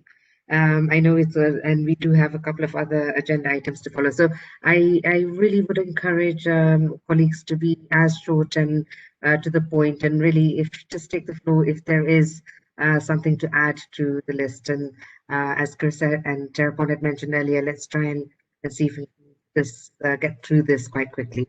Okay, next on my list, I have Jill Hannah from GAP. Thank you very much, Nalini. I will be short, but I do need to say to Carissa, if I offended you, I'm extremely sorry. It was never my intention. I think Vasilios actually gave you a suggestion, which was taking stock of progress, which GAP would support. Reporting might put some people off, so taking stock of progress seems like a better version. We would also support the EU in proposing to change encourage to invite. You said, Carissa, that scaling up was a GAP suggestion. I can't remember that it was, but anyway, if it is, I think it's now become in the wrong grammatical form, and we would propose changing it to say drive opportunities for scaling up and improvement, or improvement and scaling up, because otherwise it doesn't have a verb. Yeah, I see that now. Duly noted. Thank you. We will consider that an editorial change that's accepted. No disagreement. Thank you very much for your intervention. Appreciate it. Olga, I'm so sorry. I just went a bit quick. Could you just put your hand up again so I can then unmute you? Apologies. Thank you. There you go. You have the floor, Olga. So thank you very much. We have a very small suggestion to include contribution of all relevant sectors and stakeholders. And we believe this is important to maintain the multi-stakeholder character of the whole process. Yes, and so we also actually prefer to keep the word encouraged here, which makes the paragraph more strong actually, and more inspiring, more encouraging. Thank you. Can I just, sorry, I want to make sure we get as much as possible. I think that I'm going to push back a little bit on the including the multi-stakeholder, on the stakeholders. it is in all stakeholders are encouraged or invited. So I think it's very strange at the end to say contributions of all stakeholders. It's actually, it is a direction to the stakeholders. So I think that would be sort of a difficult addition, but I duly noted your concerns and your support and for encouraged. Thanks.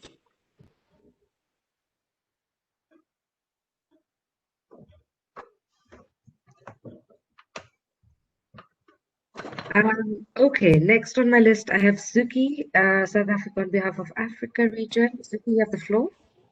Thanks, Nalini. Teresa, for the work. I just want to add my voice to this paragraph. For us, I think encourage, given that this is a multi-stakeholder process, and we don't want a situation whereby to say they assess this, their outcome. So encourage is stronger. We're supporting encourage so as to improve inclusiveness and ownership of the outcome of that assessment. Because then if we're saying invite, you come, you don't come, and if you don't come, it's difficult to own the outcome of the assessment. Thank you.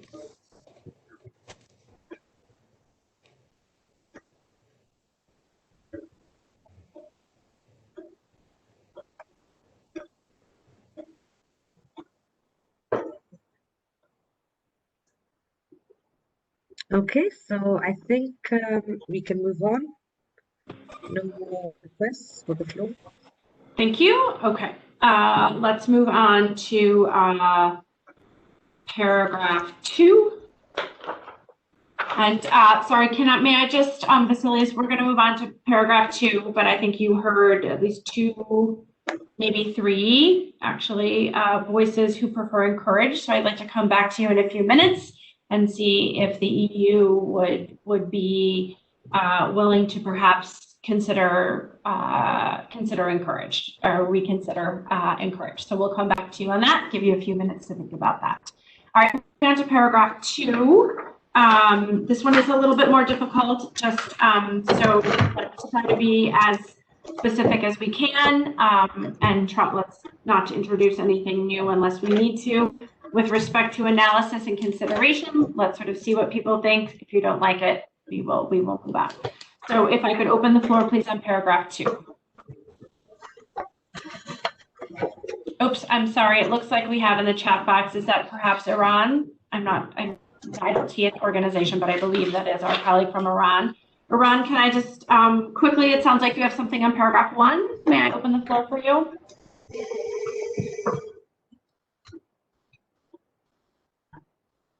Thank you. Could you hear me? Yes, we can. Thank you for giving me the floor. Unfortunately, I have some technical issues with my phone, so I'm sorry for that.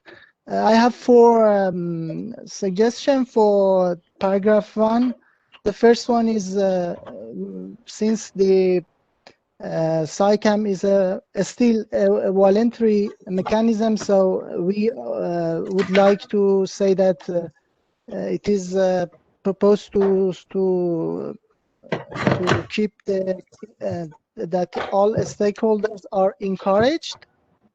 And the second one is again, since the SciCam is a voluntary mechanism, so we would like to add that by voluntarily providing information on the implementation. So before providing the word voluntarily, this third proposal is that after milestones our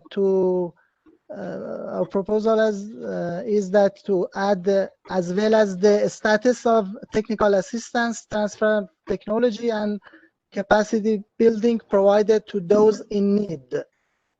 Also, my fourth proposal is before gaps and shortcomings to bring the challenges. Thank you. So, Iran, thank you.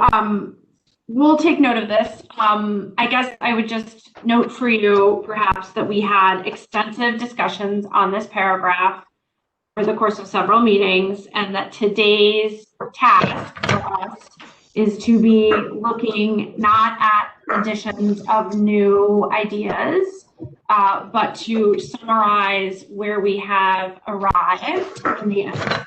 So I think I will, I think it's very difficult at this point, after 2.5 months of having these discussions, to be adding significant new texts and concepts, and I'm not really sure how the co-chairs and the president are going to advise us on that. So I'm going to take notes, and we'll sort of figure out how to manage that. But I hope that in each paragraph, just to be clear as we go forward in paragraphs 2 through the rest, that over the course of the next 20 minutes, we're looking at not the additions of new concepts and discussion items, but to ensure that what is here is the summary of where we have ended up.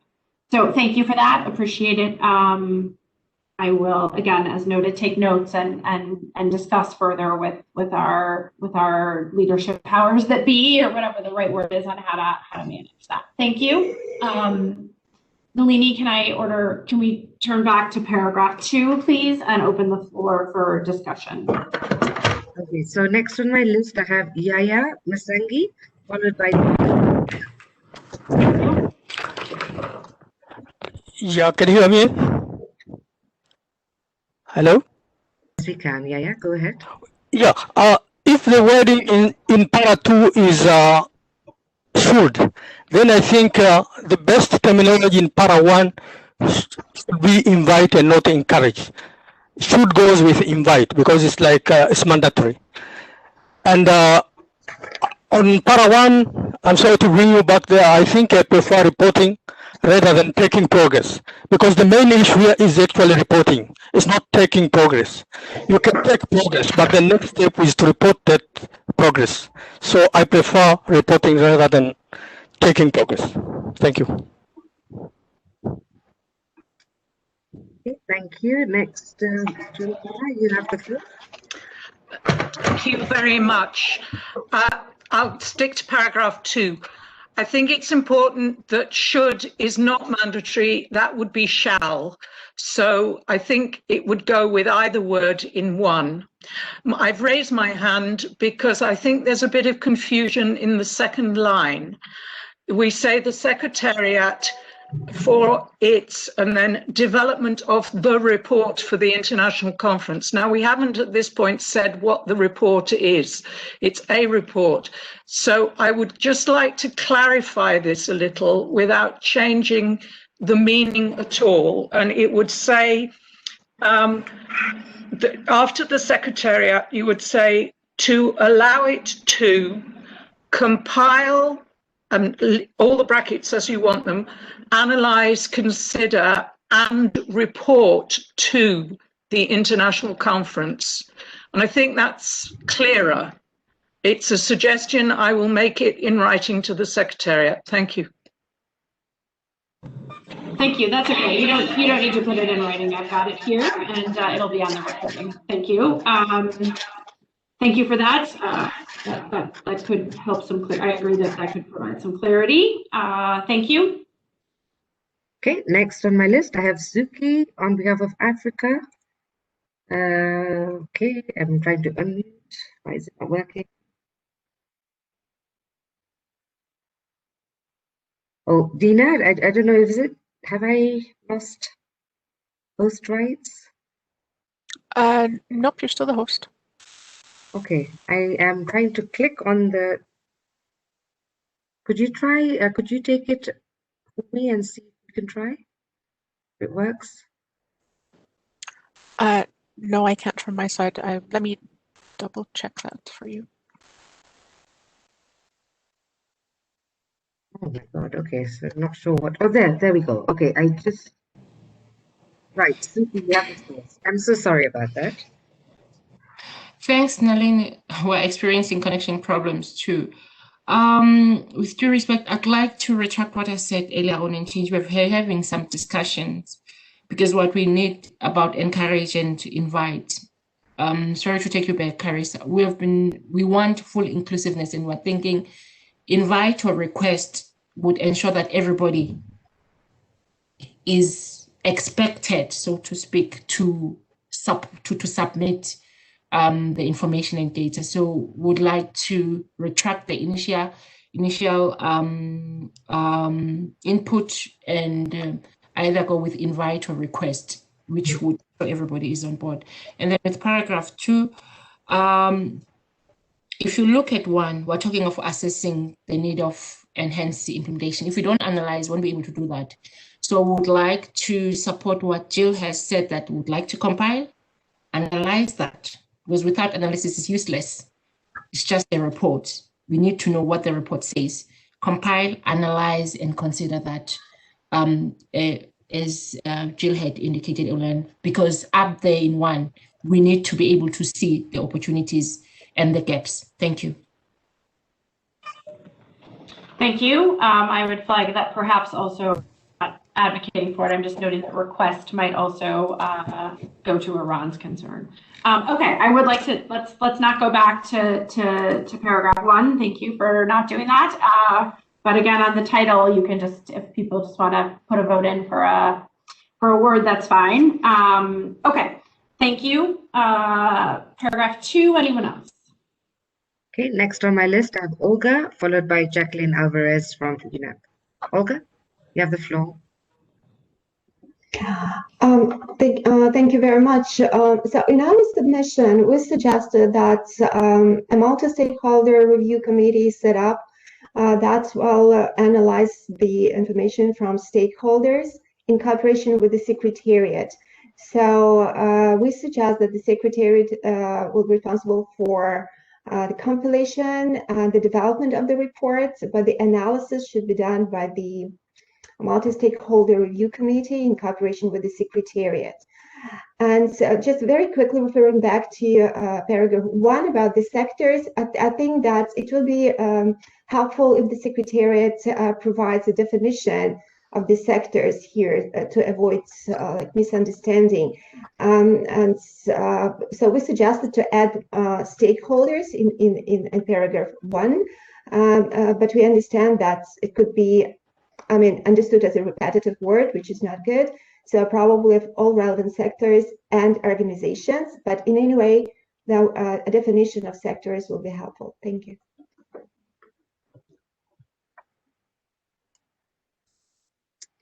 Thank you. Next, Jacqueline, you have the floor.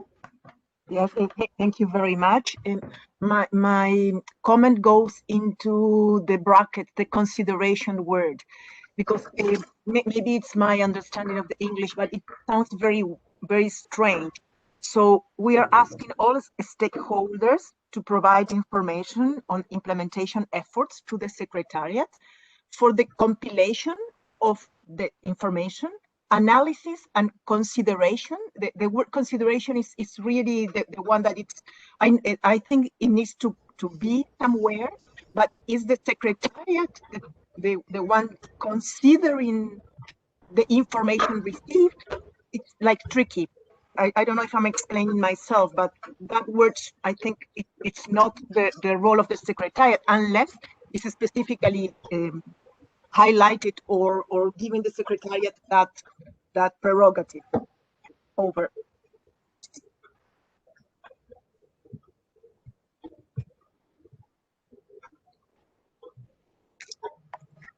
Okay, so that ends the list of speakers.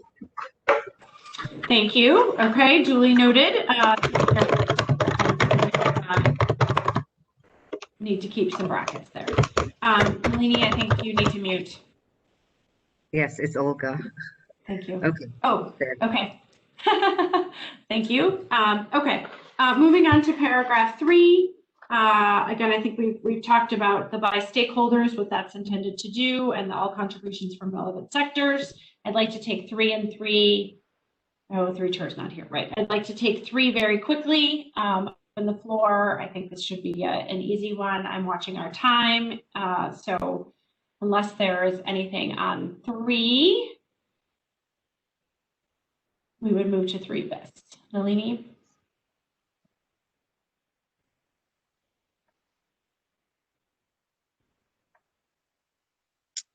So we have Matthias from Brazil. Matthias, you have the floor. Thank you. Very much. I would like just to make a quick comment on paragraph number 2. I had my hand raised. I don't think you reckon that, sorry. Regarding paragraph number 2, and considering that we have not been able to reach consensus on this matter, I would like to suggest removing both analysis and consideration. To us, these entitlements are actually related to the functions to be performed by the international conference and the Secretariat itself when ensuring a transparent and participative process.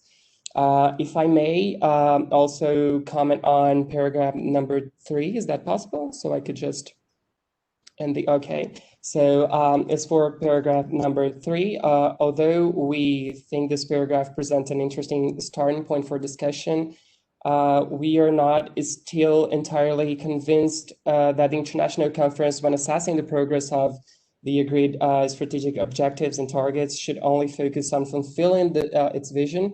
We think that such assessment should have a broader approach related to the implementation of the Beyond 2020 framework in a comprehensive manner. So we would like to suggest the inclusion of the terms in implementing the Beyond 2020 framework right after the word progress in these paragraph. Thank you very much.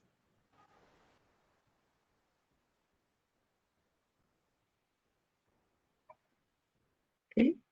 Next on my list, Jill Hanna from GAP. Thank you very much.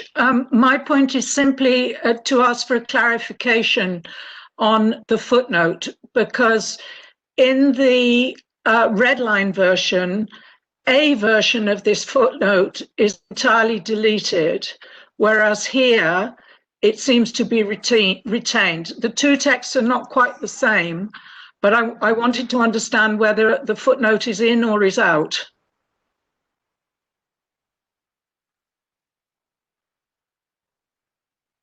Footnote would remain in. I will check it.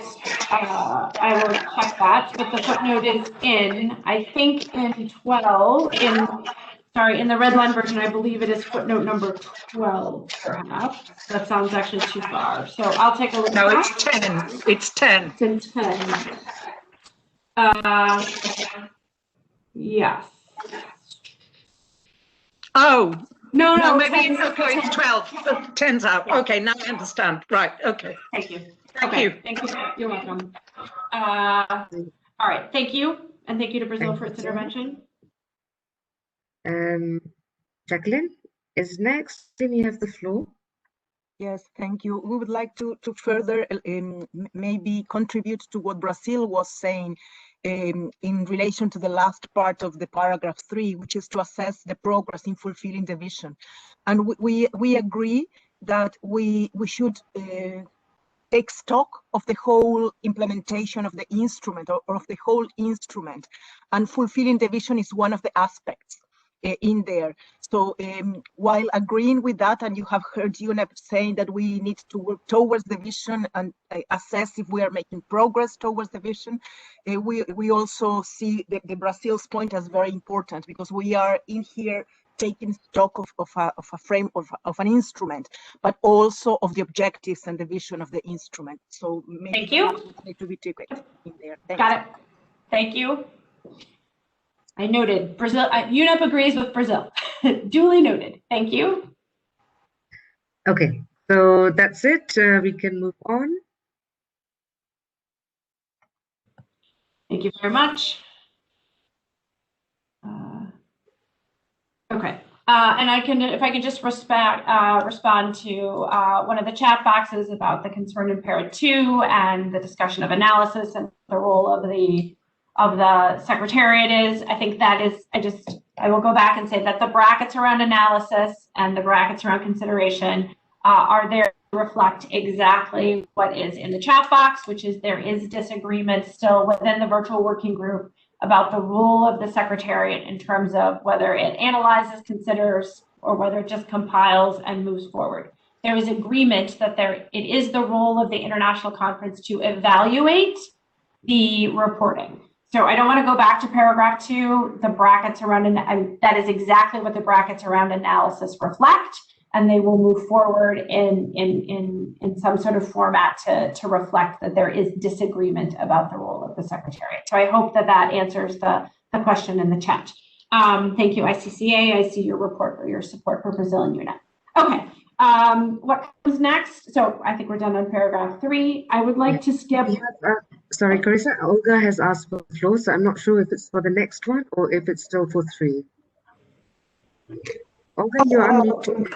Yeah, I'm sorry, so are we going to discuss 3Bs as well, or? I'm not there yet. Oh, you're not that here. Okay, I'm sorry about that. Mm-hmm. Thank you. No worries. No worries. Okay. I'm actually would it would fit here 3bis. I know that that's going to be a longer conversation. So I'm going to skip 3bis and go to 3ter. Come back to 3bis.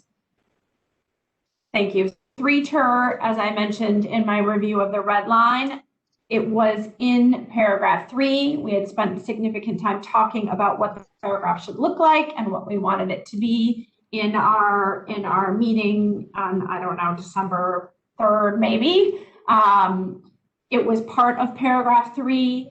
As your co-facilitators, we think that it is different from the content on paragraph 3, which is about what paragraph 3, what the content should be. This is about making it publicly available. So I'm going to hope that we don't have to discuss that in terms of movement. If you disagree with it moving to 3ter, then please do comment. Otherwise, let's use our silent procedure to assume that's okay. So I'd like to open discussion only on 3ter and whether there are any concerns here that this does not reflect the end of our discussion in December. Thank you. So we're opening the floor on 3ter. We will return to Olga's point on 3bis.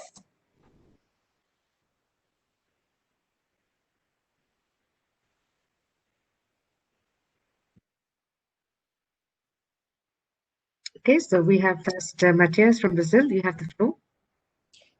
Thank you very much once again. Firstly, we would like to say that we agree with the complementarity between paragraphs number 3 and 3ter.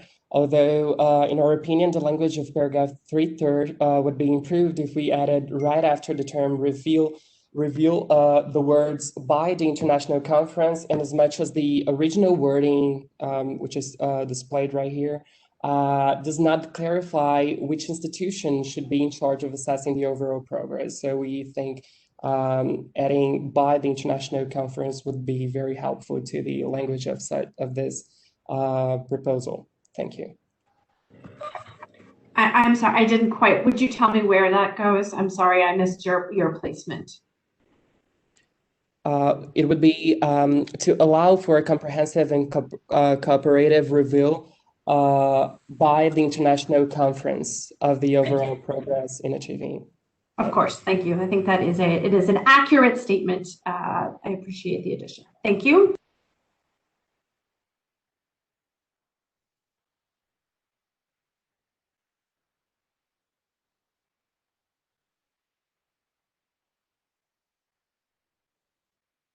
Okay, so no more requests for the floor. Excellent. So moving on to paragraph. I always get it wrong. So whenever I say that, somebody asks for the floor. So we have Hannah Pinga. Sorry, my flag was up and then went down. I just would like to ask you, co-facilitators, to reflect slightly longer on the proposal made by Brazil. I understand that it's meant in a factual way, but I think it could have the possibility that individual stakeholders were not allowed to do a comprehensive review themselves on the basis of the information that was publicly available in order to prepare themselves for the conference or for any other meeting where the contents would be very interesting and useful. For example, the SDG process. So I just think we need to be slightly careful about whether this is in fact limitative. I'm sure that wasn't the intention, but could you just reflect after the meeting a bit? Thank you. Thank you. Okay. I made a note. Thank you. Okay. So So moving on. Sorry, thank you. Last speaker, I think. Olga, you have the floor. Oh, thank you very much. Thank you very much. So we have like small additions to paragraph 310. We suggest that for a comprehensive and cooperative periodic review, so the word periodic should be added here. And also in the end of the sentence, identified gaps and / or to respond to emerging policy issues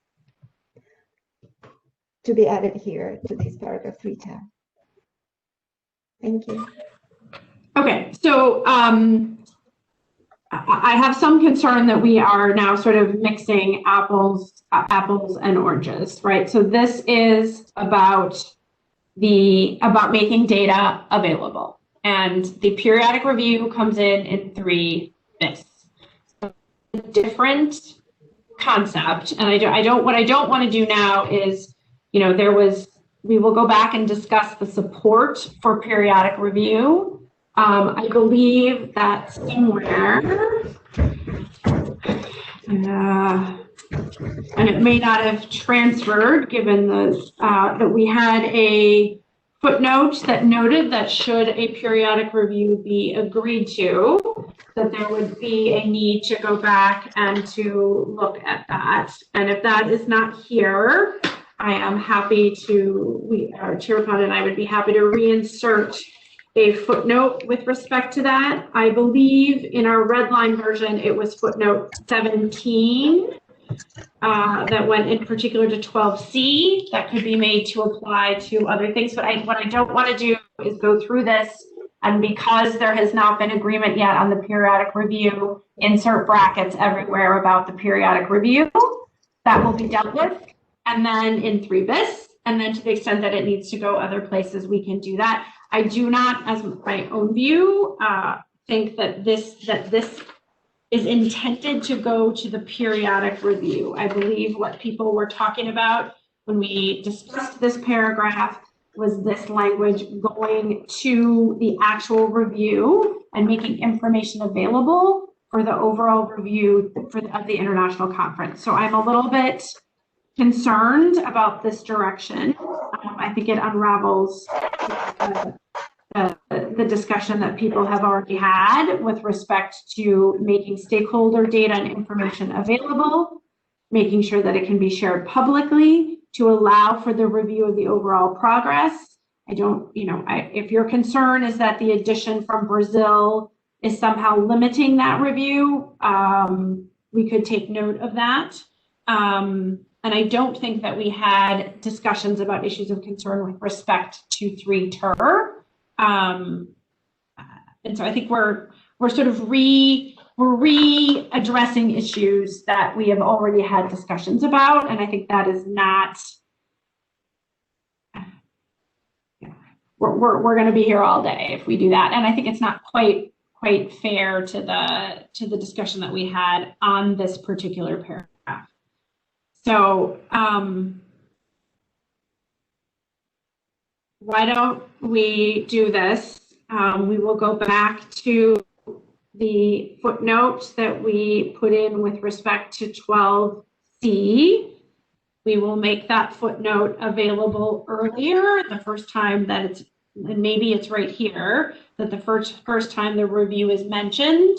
And we will note that if the periodic review is agreed to, then this section would need to be reviewed to ensure that, where relevant, the references to a review should include the periodic review. So I think that will address your first point in a way that's fair to the rest of the stakeholders in terms of the text. I don't think that in this paragraph the discussion of issues of concern was raised, nor do I think that that's the purpose of this paragraph, nor the purpose for which the discussion was had. So I think you have in paragraph 6 your brackets around issues of concern there. And maybe the right answer to this is for you to retain your brackets in paragraph 6. So let's continue to think about that, but I'm just flagging that I have some concerns with in the same way that we mentioned on paragraph 1 that introducing new issues to a paragraph that we didn't discuss is probably not quite what we should be doing today. So I hope that at least the first footnote answers your request. And Nalini, did you take note of that? Mm-hmm. Thank you. And then let's maybe revisit your second issue when we get to paragraph 6. Okay, so Carissa, we are at the top of the hour, 5 minutes after. Yep. Yep. We're sort of in your hands. I think this is, yeah. We do need to conclude. It is my understanding that we are being told by the Bureau and the President that we need to try to wrap up our discussions. I think in our view, doing that collectively is better than just having a co-facilitator's proposal or co-facilitator's summary. So I guess we would maybe try to beg the indulgence of the group and see if we can move a little bit faster and ask folks to really dig in and per what I sort of thought was our understanding of what we were going to be doing on section G is that we would not be adding new text or new discussion to the paragraphs that we already discussed, and that we would be looking to ensure that what was captured here is the discussion and where we all are. So with that, Olga, why don't you think about whether those suggestions satisfy your interests, and then let's perhaps try to move on to paragraph. Now I've forgotten what paragraph we would be on. 3. Yes, let's come back. Let's go. Let's keep going and see if we can get to 6 to address Olga's second issue. So let's skip through this until the very end. So I hope as many of you can stay with us as possible, and we will, again, do our best to try to capture the discussion for you in our summary.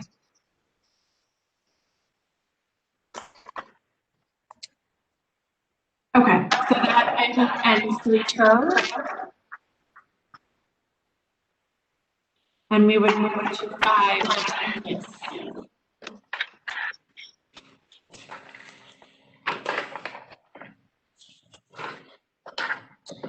So again, 5 bis was the topic of one of our discussions in our December 17 meeting.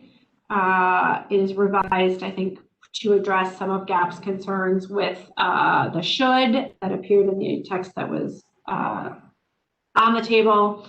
So what's here is a reorganization of that text, and we hope that it satisfies the interest.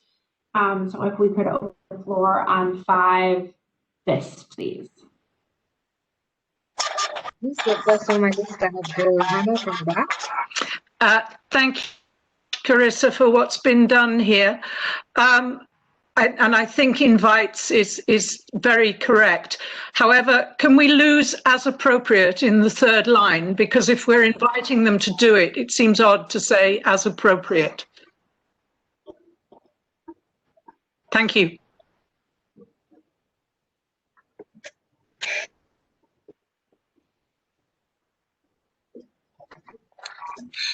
Okay, next on my list I have Vasilios. Vasilios, you have the floor. Yes, thank you very much, Nalini. Just a suggestion here, the text reads better than the previous version. Thank you very much, co-facilitators, for this. There is, however, one or before IOC. I'm not sure if this is the best solution. we would suggest to strike out or, unless there are good reasons to keep it that I don't see right now, so that it would read agreements, initiatives, IUMC, and added to that, we would suggest to insert next to IUMC and other intergovernmental organizations in order to ensure that important works are not left out. Thank you. That seems like a very wise solution. Thank you.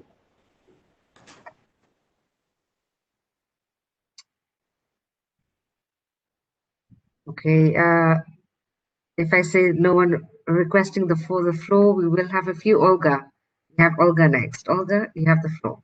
Yes, thank you very much. So we suggest to take some wording from paragraph 6 and put it into paragraph 5 bis. And in particular, initiatives or organizations,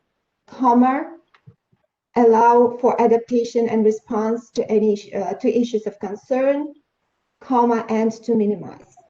I mean, to take the wording allow for adaptation and response to issues of concern from paragraph 6 into paragraph 5 bis. Thank you.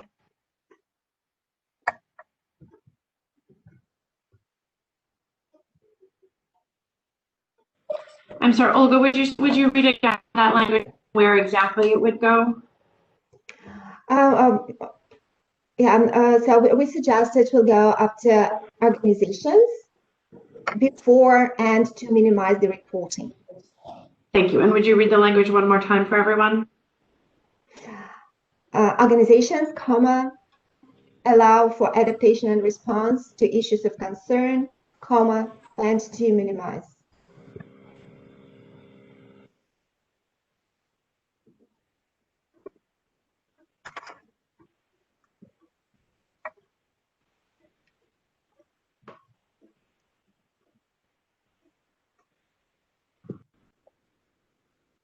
So Olga, just quickly, is it the second organizations or is it the first organizations? The second, by the end. Oh, okay, good. By the very end of this paragraph 5 bis.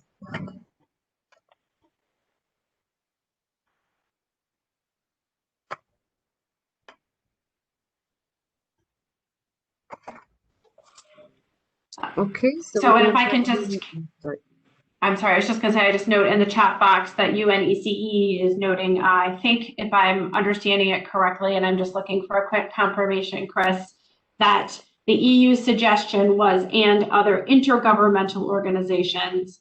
And I believe you're suggesting that it would just say and other organizations, which would include intergovernmental organizations by definition, to make sure that that things like the UNECE is included. If I'm correct, I would perhaps you could just say yes in the chat box. And the EU, Vasilius, could I just come back and see if you would, assuming Chris says yes, would you have any objections to your text being modified to say and other organizations instead of and other intergovernmental organizations? And Chris, I'm looking to see a yes from you in the chat box.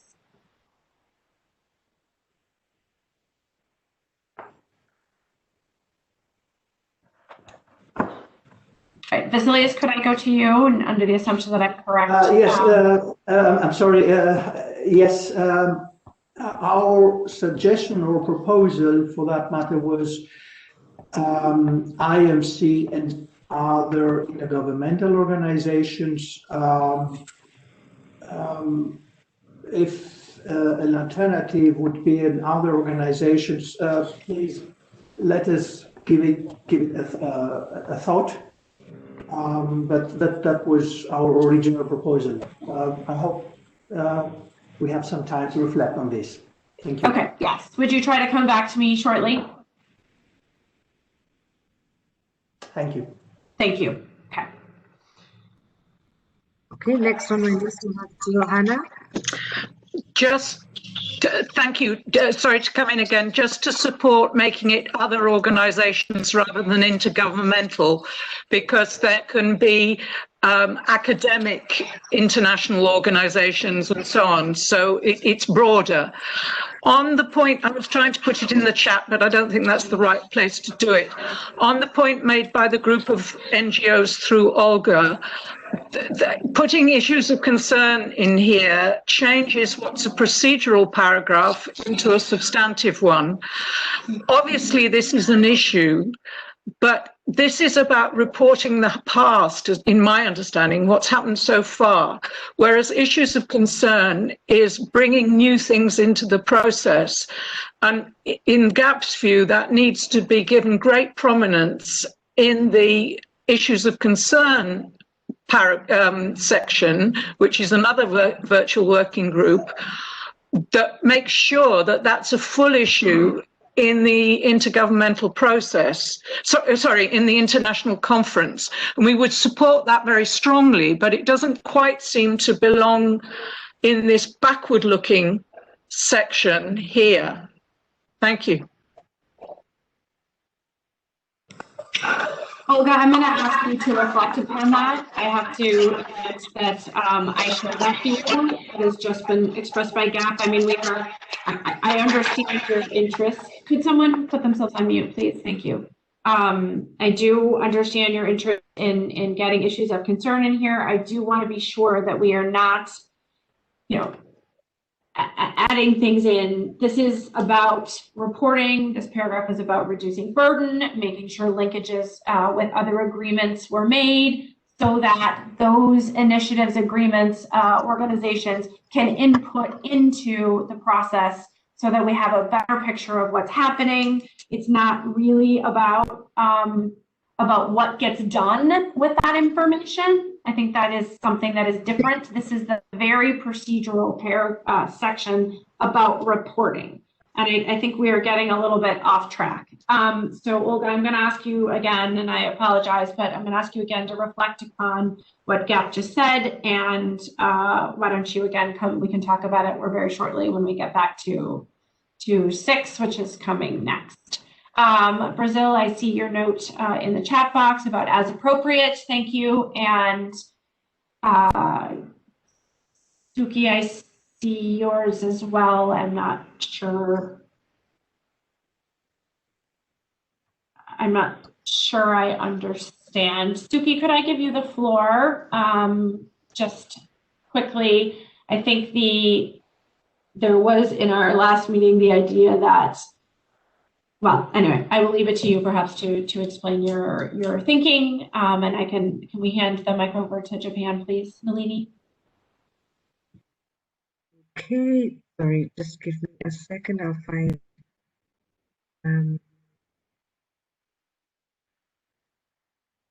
So if you don't put your hand up, then I have to scroll up and down the attendees list, and then so just bear with me for a second.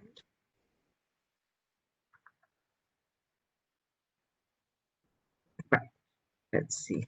Okay.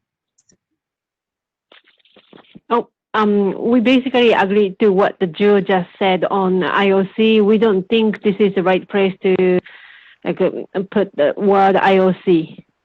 Thank you.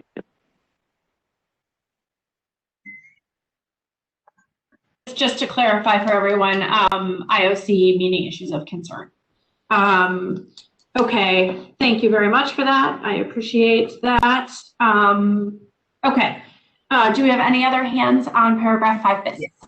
Yes, so Carissa, we have Vasilios and then followed by Olga. So I'll give the floor to Vasilios. Thank you. Thank you, Nalini, and thank you, Carissa. With the understanding of what was explained by Jill on organizations, that this is nothing that excludes intergovernmental organizations, but rather makes it broader, I think we can go with it. Thank you. Thank you for coming back. I appreciate that and for your agreement. Olga, the floor is yours. Oh, yes, thank you very much. Just for the clarification, are we moving to paragraph 6 now, or is it considered to be deleted? I'm sorry if I misunderstood it. Sorry.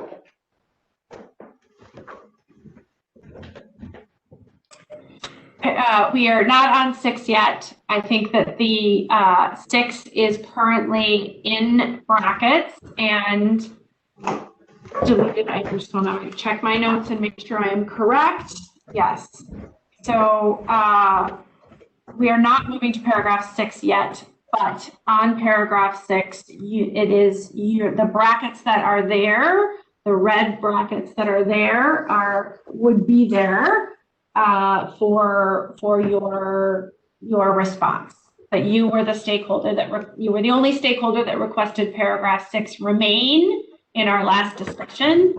And so in accordance with the suggestion that the IP chairs and the Bureau gave to us, we put it in brackets with an indication of what the sentiment of the room was. And we were hopeful per your intervention that you would come back to us and let us know whether you were able to support the deletion from last December. Sorry, the last meeting in December, which would have been on the 17th. So we are not on 6 yet. We are in 5. Yes. Thank you very much, Carissa. But our reflection to the comments regarding 5Bs depends on paragraph 6 a lot. So okay. That's fine. That's fine. Nalini, if do we have anyone else on 5Bs?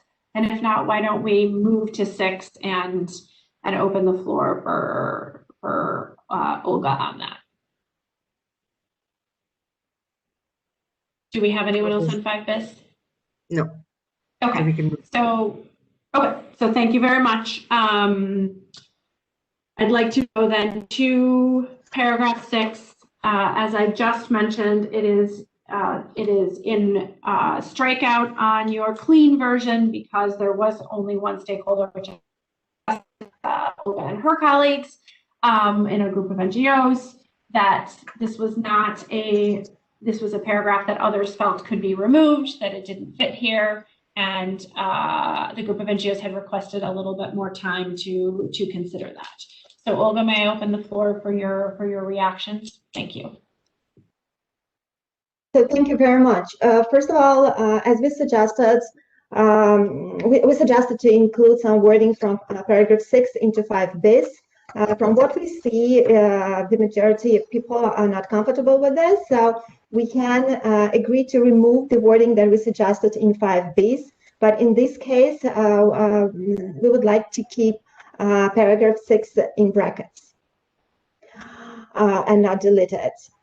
And we believe it is very important to highlight first that the report should be made available to all stakeholders, and also to highlight the response to issues of concern, because issues of concern are among the key issues that the stakeholders will be working on and work on already now and beyond 2020. So responses on how the work is going and responses available to all stakeholders, we believe this is very important and should be highlighted here as well. Thank you. Okay, so I just want to sum up where we are. So paragraph 5Bs, pursuant to the concerns expressed by GAP and Japan, we will not take into account in our revised recommendation the suggestion that you put in 5Bs. In 6, you would like to keep it. I guess I want to push you on 2 things. Just to be clear, we had already agreed at our last meeting that the last part of 6, which is not in brackets, is deleted. That is related to section H.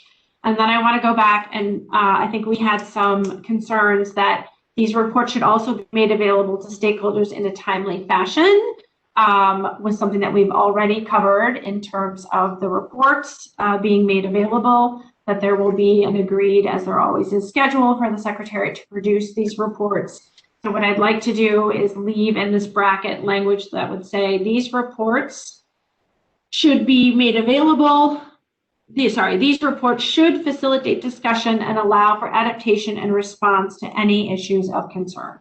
So we are bifurcating the process point, which we would not, I think, normally make in a reporting paragraph. Seems like it had moved to the Secretariat before they even have a chance to try to get it out in a timely fashion. And what would be remaining is your reference to adaptation and response to issues of concern. So 6 would read in brackets and strike out with the appropriate footnote per the IP co-chairs that one stakeholder has requested this. And it would say these reports should facilitate discussion and allow for adaptation and response to any issue of concern. That would be here. I would again note that, you know, much as was said earlier, that this really is a procedural section, and I don't know that this is the right place for this, but I think the footnote that this is yours will allow you to have further discussion with your colleagues in a contact group at IP4. So I hope that meets your interest.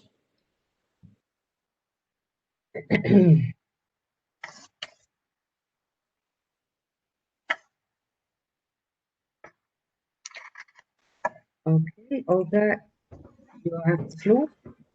Oh yes, so just say thank you, Carissa, and we are good with this approach. Yes, thank you. Excellent. Okay, thank you very much. Is there anyone else on? Well, I assume there's no one else on 6 since we were already done that. Sorry, we have Mahmoud Khwaja who would like to take the floor in the chat box. I will just unmute them. Thank you. Thank you so much. And we again very much appreciate the co-facilitator with all their hard work in putting up these, their thoughts sharing with us. We support the group of the NGOs, but we also feel that if there are no stakeholders mentioned, it's not very clear who is going to discuss it or who is going to adopt the responses of any issue of concern. So I think we need to clarify here the stakeholders. Otherwise, it should be made clear that who would be discussing it. And if it is taken for granted that it would be the parties who would be discussing it, then we do need these words stakeholders, so that the other stakeholders like NGOs and research and development organizations and so forth, they can give their input. Thank you so much.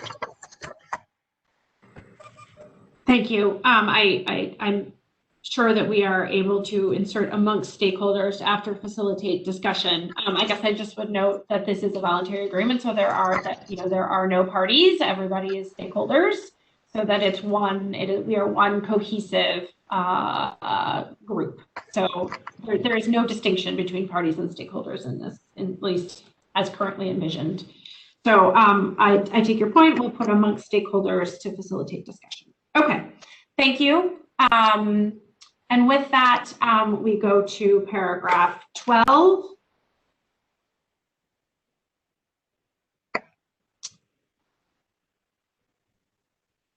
And after we accept what's there from our red line, we end up with a pretty simple statement that I think goes back to sort of our discussion on January 7, which is there was a lot in paragraph 12 that actually belongs in the targets group, as I noted in my introduction about, reporting on progress against key targets. It's very difficult to agree to language on that or to just take that back.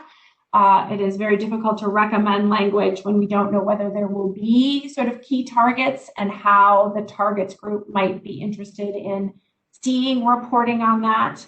And the same thing, again, would belong with little 2 and little 3, that is something that this group may indeed need to come back and discuss, but that discussion would happen after the targets group makes some decision on what and whether there are key targets, how much the strategic objectives should be reviewed, but that this is, in terms of process, there is nothing to comment on at this point. And then in little c, again, going back to Olga, this was another footnote that we had included as a result of our discussion, you had asked for some additional time to look at paragraph 3 and talk, I believe it's paragraph 3. I'm getting a little bit tired. I'll just make sure. I actually think it's paragraph 2 about whether the no, I'm sorry, paragraph 1, so that stakeholders can identify the outcomes, the gaps, opportunities to improve, and assess the need for enhanced implementation efforts. That was covered, would allow for the coverage. So I'd like to first open 12, what is A and would become just 12, to see if we have indeed captured what people believe to be the discussion that we had. And then Olga, I will give you a little time to come back to us on 12C and whether that can now indeed be deleted. So with that, Nalini, may we open the floor for 12, please? Paragraph 12, in particular, subparagraph A. Okay, so we have Jill Hannah from that. Thank you very much indeed. It's just that the phrase "and at such a frequency" implies that there's a regular frequency. And we were trying to give ourselves more flexibility in here. So I just wanted to suggest that we replace that and put "occur regularly and sufficiently often to provide for the effective assessment," etc. So replace "and at such a frequency" with "sufficiently often," because then it can be for successive meetings of the International Conference to decide what the next periodicity needs to be. Thank you. Okay, maybe I'll just wait a couple of seconds.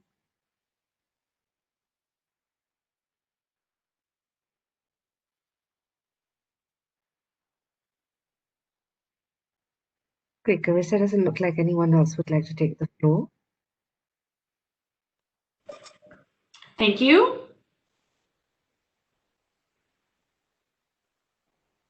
Okay, so with that one suggestion, then we would move on to discuss 12C. And Olga, if I could give you the floor here, just a reminder that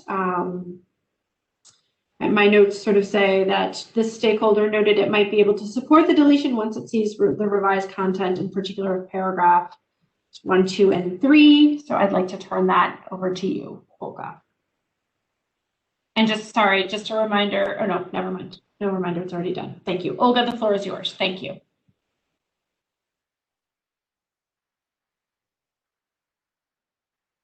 So Olga, if you put your hand up, then I can unmute you if it's possible. Oh, there you go. Thank you very much. Oh, yeah, so we can agree to delete paragraph 6 and 12. But yeah, so we now keep paragraph 6 in brackets to respond to respond to emerging policy issues. So it is in brackets now, and are we planning to return back to 3Bs, by the way, or not? Because we would like to include some wording from C to 3Bs, and if it happens, we are comfortable to delete 12C. Okay, thank you very much.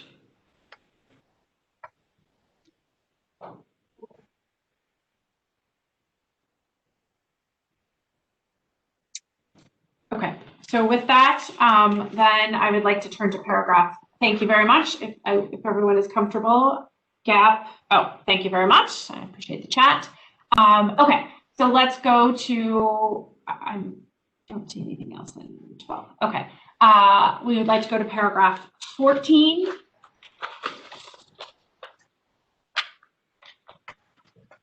I'd just like to check my notes and see if there's anything else that we flagged. Okay. So let's just open discussion and see what folks have to say. So I'd like to open discussion on paragraph 14, please. Thank you.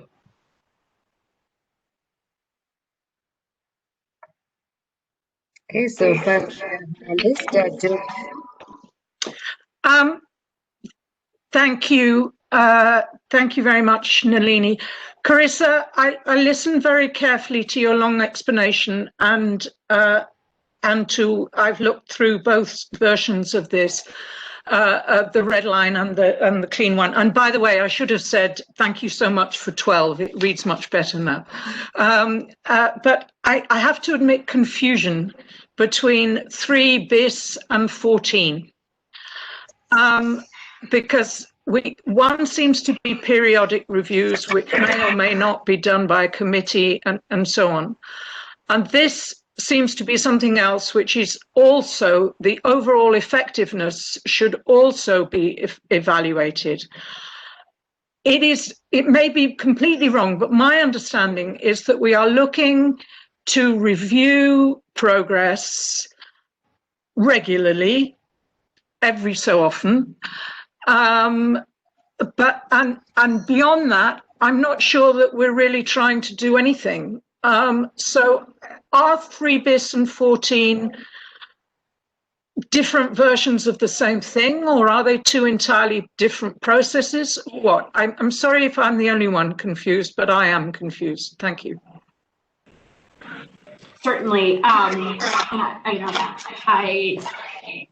Again, so as we inherited the ideas that came to us in the very, very original text out of OEWG 3 and IP3, my understanding of what 14 is supposed to cover is not the periodic review that is in 3 bis, but is the equivalent of the independent evaluation. That the overall progress is, the overall effectiveness of the instrument is different than the periodic review of the progress on implementation and achieving the vision. And so, again, you know, we're in your hands as the stakeholders, but I believe that 14 is representative of the idea that we would like to see an independent evaluation at some point that would take into account the reporting as it's presented by the Secretariat and evaluated by the conference. And that it would also take into account, you know, the procedural aspects, the participation rates, all of those kinds of things that the independent evaluation did. So nobody throughout this process has suggested use of the word independent, nor independent evaluation. So we did not introduce it as it was didn't seem to be words that you folks wanted to use, but that would seem to clarify your question that I assume others may have had the same. So this is not the same as 3 bis. This is the overall progress or perhaps an independent evaluation. So I hope that helps. Okay, next on my list I have Mahmood Khwaja. You have the floor, followed by Jacqueline. Thank you very much for giving me floor again. Actually, it was our suggestions on this para 14 that I kept sitting even beyond the scheduled time. Our concern is the second line, where at presently it says the reported stakeholder data. Now, this gives an impression as if we are referring to the stakeholders who reported the data and the one who did not report the data. I think we wish to suggest that if this could be revised as into account the stakeholder reported data, instead of in the present form, which does give confusion whether we are talking about the stakeholder or the data. If we are proposing that this may be revised as taking into account the stakeholder reported data. Thank you so much.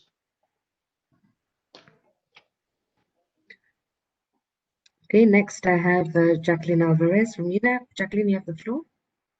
Thank you, Nalini. I am confused about the explanation you gave, Carissa, and I understand your point, but if that's really the objective of paragraph 14, we have to spell it out.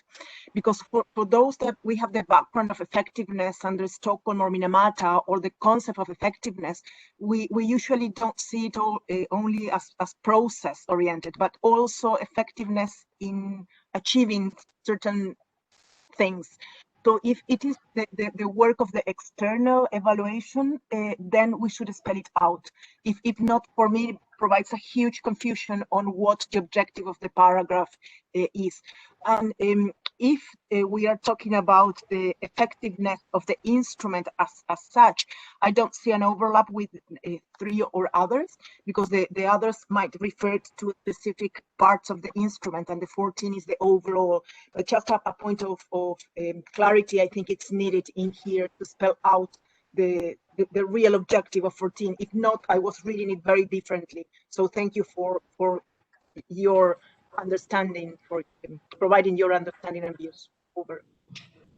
Certainly, and actually, I heard in your intervention the word external, and maybe that is the easy fix to help this. That if you go to the end of line, well, I don't know how your printer works, but when it says should also be evaluated, that adding in externally evaluated may be, or independently evaluated or externally evaluated may be the right answers. And so, yes, I don't think anybody has in mind an effectiveness evaluation like Stockholm or Minamata. And so I just want to sort of push that aside. We have not talked about that. That does not seem to be of interest.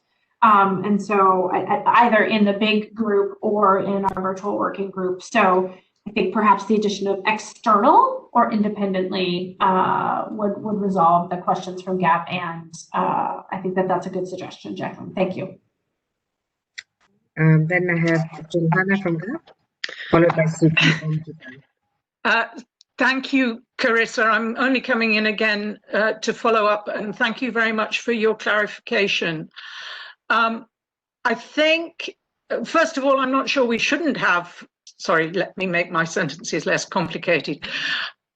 For GAP, an overall effectiveness evaluation would be a good thing. It's part of, do we need to redo the instrument at some point?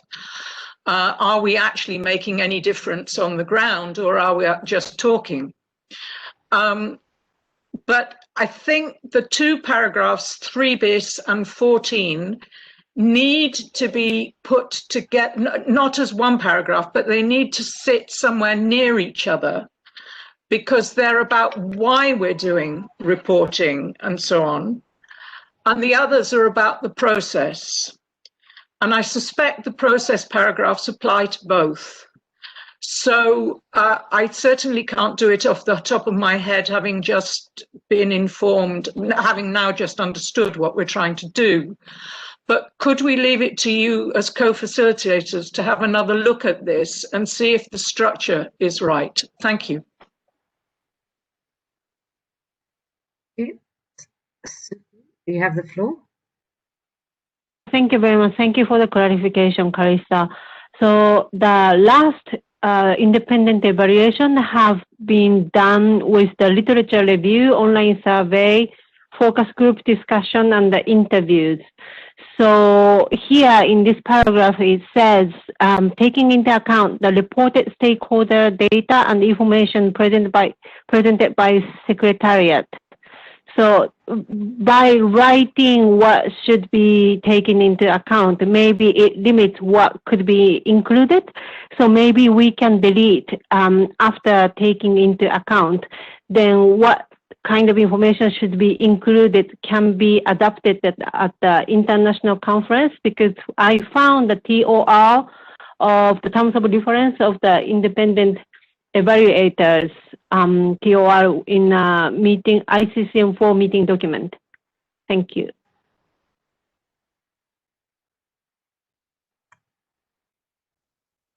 Thank you. That's an excellent point. Okay, so no one's asking for the floor now on 14. Okay. With that, then we should go back to 3 bis. If you just take 1 second, let me make a few notes on what Suki just said. But in the meantime, Mariana, would you move the slide back to 3 bis? And could you make, and maybe you can't, I forgot, but is it possible to make 3 bis a little bit bigger, or is this it?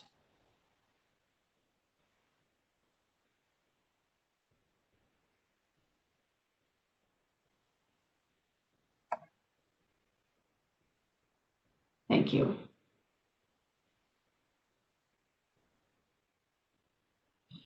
Okay. So 3 bis we spent a lot of time on last session. Tirapon and I spent as much time as we could trying to assess where people really came out. We listened very carefully to the recordings and, you know, made check marks and notes, etc. And so what we have tried to do here is capture the sense of what folks were looking for. There is clear disagreement on whether we need or want this periodic review group. So it seems to us, and we would be very, very happy to be wrong, but it seems to us that going forward in this process, there will be a 3 bis that will remain in brackets. So I think for now, we should not, we would advise you not to use our limited time that we have left, which is not very much, to not focus on should we or should we not have a periodic review group, but whether the language that is here captures the interest of those who are interested in having a periodic review group. I think it's fine, of course, if you would like to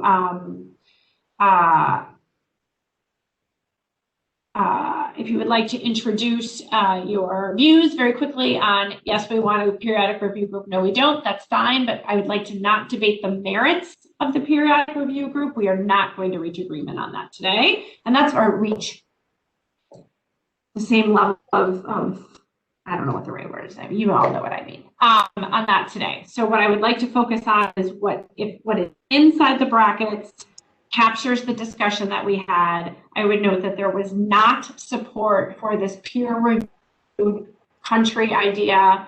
I would love not to revisit that, and that's why the includes comments from countries not here. That was not something that had support at all in our discussion last week. So with that, I'd like to open the discussion on 3 bis and again, focus on whether what is here captures the interests of those who are interested in having a periodic review process, and we will look forward to further discussion.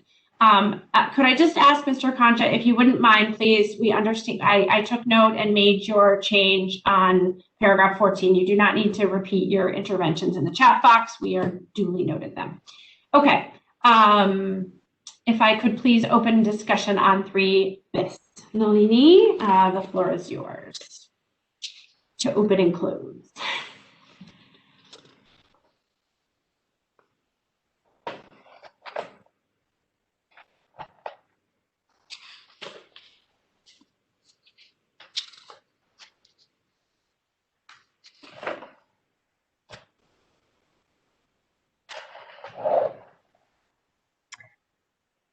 Okay, so either it's all clear and we have full support, or people are tired.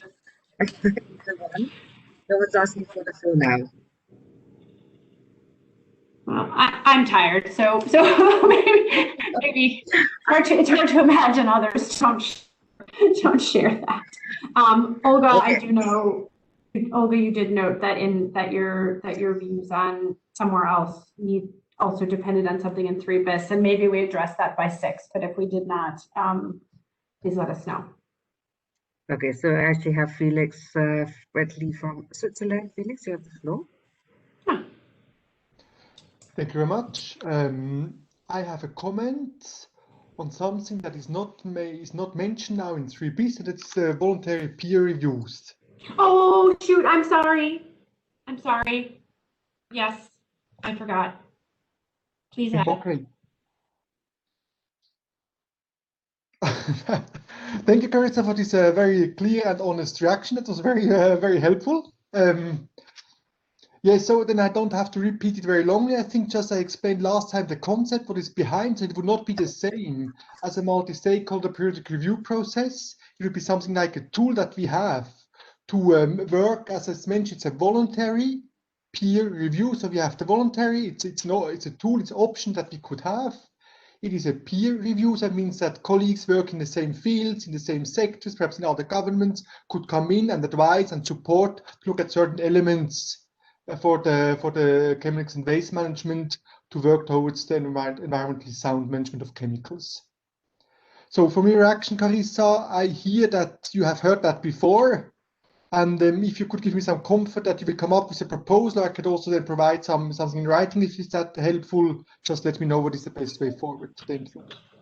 Thank you. I am interested in getting as much help as possible. So we are going to take you up immediately on your offer to send us a suggestion.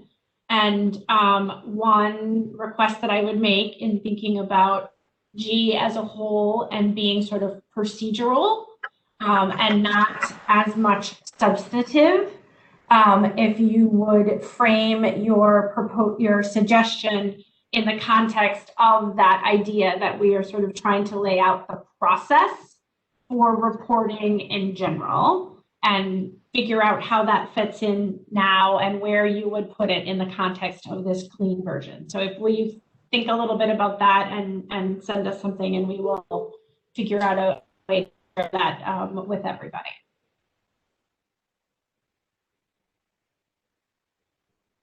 Okay, next I have Hannah. Thank you very much. We in GAP would very much support the proposal made by Switzerland and would be happy to work with anybody who is interested in working on text. We think it might be important to reference this somewhere in this section, but I think it will turn out to be something done at the international conference.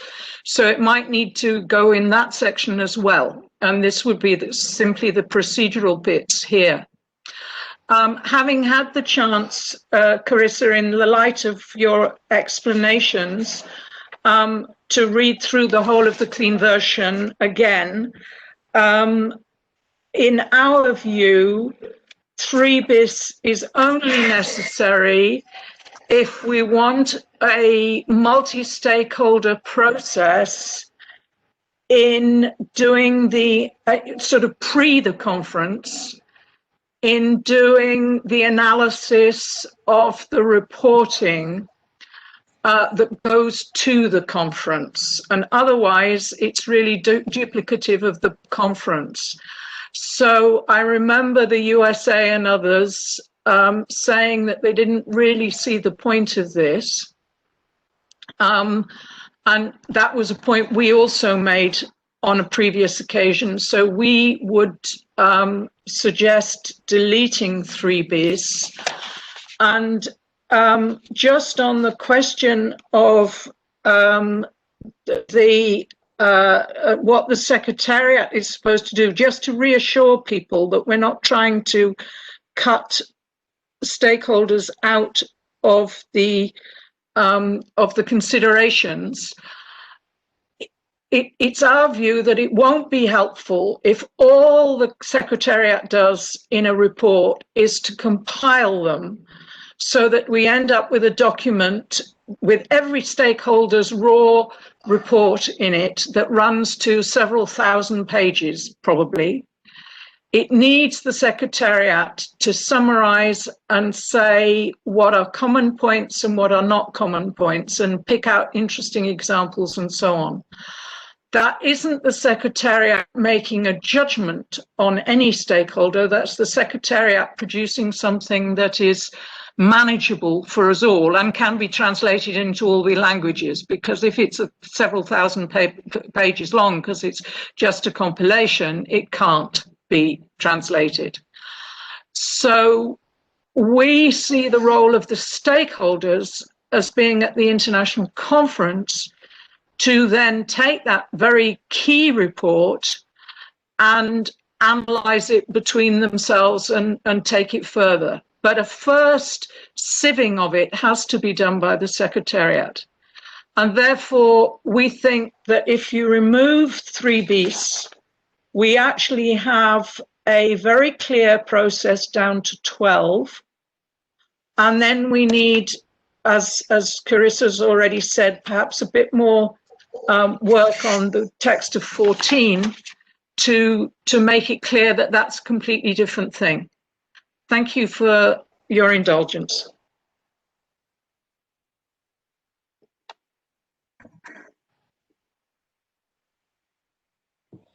Thank you. Yes, I just, sorry, I got up to get my notes from our last session. And yes, just looking through them, you are indeed correct.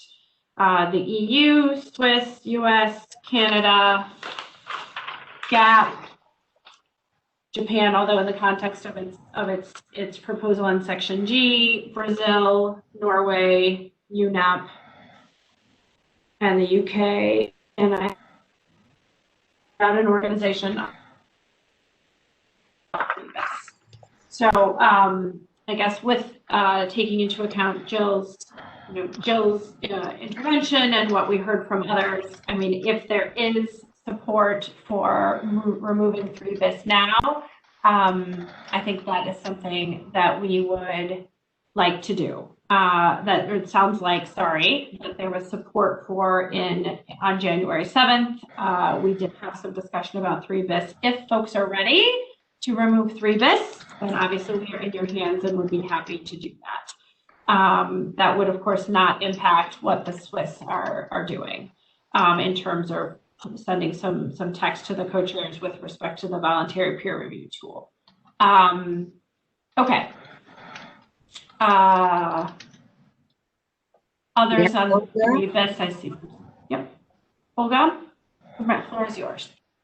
Yes, thank you very much. We're very grateful for the suggestion from Felix, and we will be happy to work on this paragraph. So we do not think that this paragraph should be deleted, and it should be keep bracketed for now, and the team provide our suggestion for this.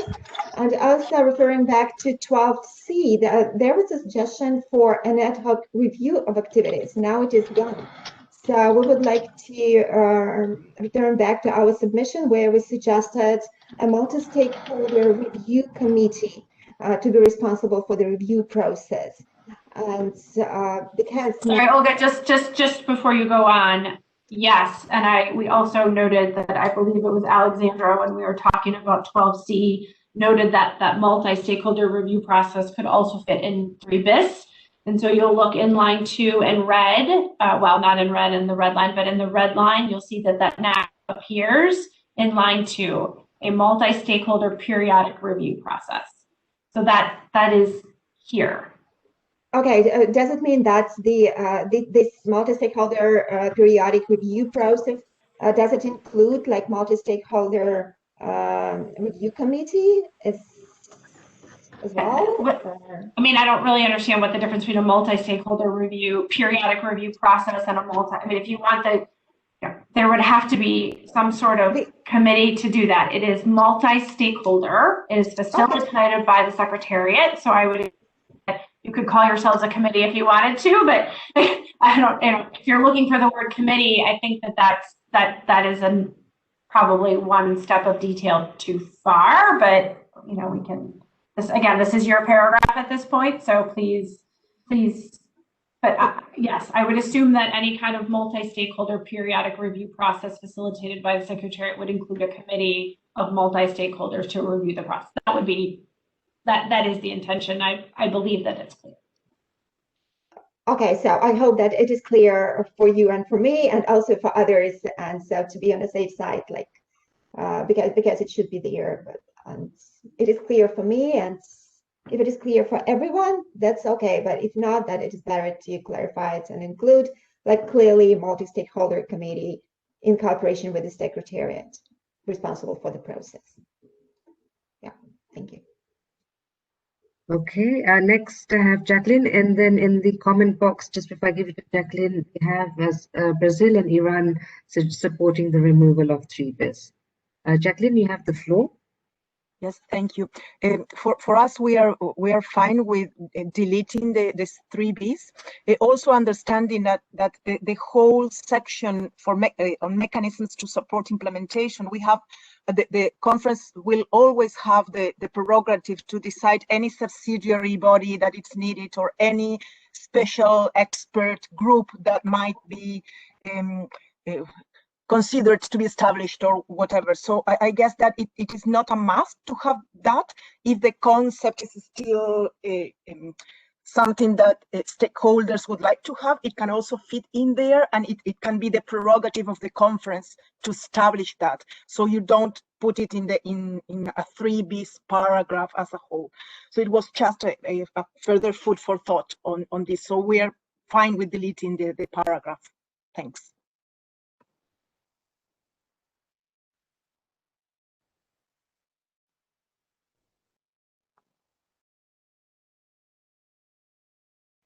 Okay. Okay. Okay, so just a reminder, and Olga, just to apply perhaps particularly for you and your colleagues, that the recommendation from I don't hear any support for 3bis other than at the moment from the NGO group. And Jacqueline, your point and your connection to what the international conference to do is well taken. So we will use procedures that the co-chairs and the Bureau recommended for an instance where there is one particular stakeholder organization, whatever government, whatever it may be, to note that in the footnote, so that as we go on to the next stage of the process, that can be taken into account as appropriate. So it will be noted. Okay, thank you very much. Tirupon and I will need to go back and sort of figure out how to move forward with some of the things that have been presented today. I have to admit, as you can guess by the time, that we are surprised that this took so long. We were assuming it would be a little bit easier, but thank you for your thoughtful comments and your preparation. So let's, Tirupon, we do need to talk a little bit about the future of the parking lot. I think we can do that at our next meeting. I would ask everyone to draw your attention to the presence of the parking lot on the web. That is one question we will have for you the next time we meet. Suki, if you are still on, Tirupon, do you want to spend 5 minutes on the Japanese proposal as we had intended by our agenda before we close with next steps? Right. Okay. Thank you.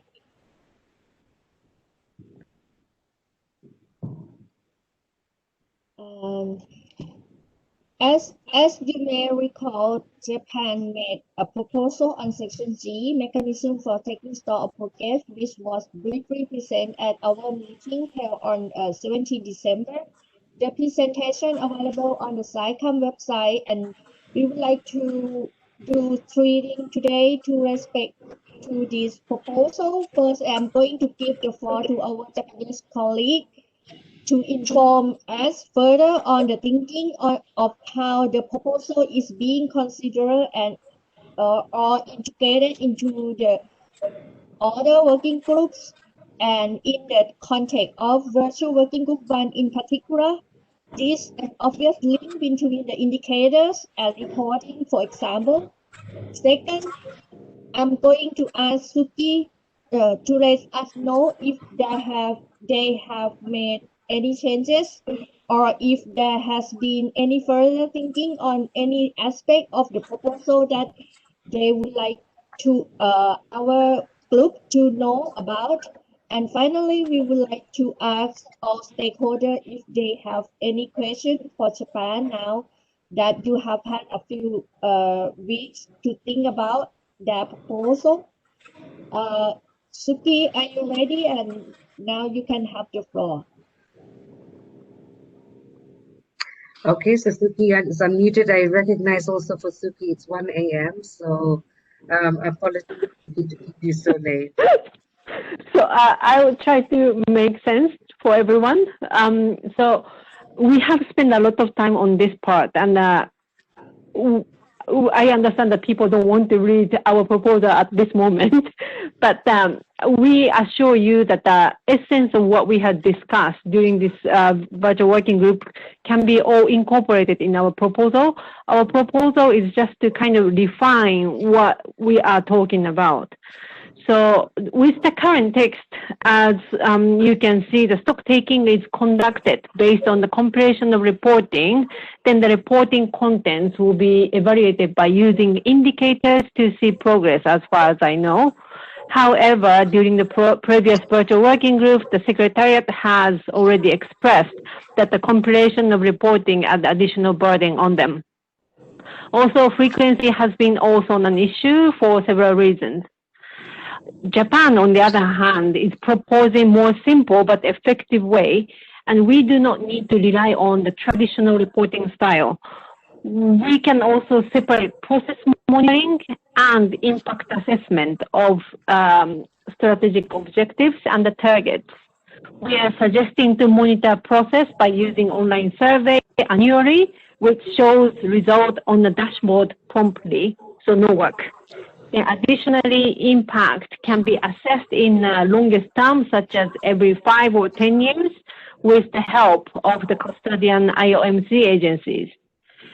Currently, UK is initiating workshops to develop targets and indicators separately and in parallel. We welcome such initiatives. We believe that the targets and indicators should directly link with taking stock of progress, and indicators should be measurable, while targets can include our political ambition. We are looking forward to participate in workshop while we define our proposal.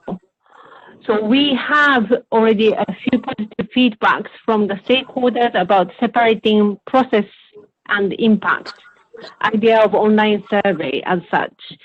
And we would be grateful if you had any idea on the content of online survey, how IOMC could work on the impact assessment as custodian. Also, in addition to evaluate the process and impact of strategic objective and targets, we believe that the overall Beyond 2020 instruments of the effectiveness should be evaluated. This could be done by an independent evaluator, as it has previously done. We would like to remind ourselves of the independent evaluation report was completed with literature review, online survey as such, and without periodic reporting by stakeholders. We can add the result of the process monitoring and impact assessment of each strategic objective and targets for the Beyond 2020 instruments. And the independent evaluators TOR is in ICCM4's meeting report, and we use this TOR as a starting point. If we receive further positive comments, we are happy to produce some text that complements the text we are working on now to go part for the future consideration. Thank you very much.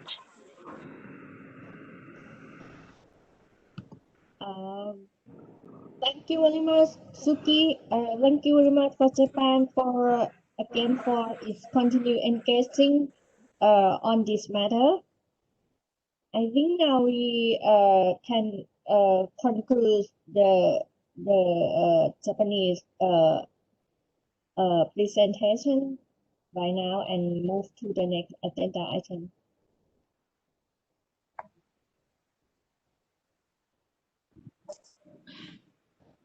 Thank you. And yes, I think one of the points that we were trying to make with the Japanese proposal is just that it has linkages to these other virtual working groups, and we thank very much, Suki, your willingness to stay up and talk about that with us at your very late hour.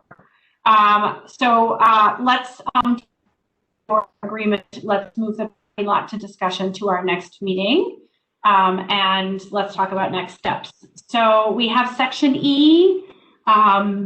I don't have my talking points in front of me right now. Nalini, will you just make sure I capture everything that we wanted to discuss, or tear upon and jump in?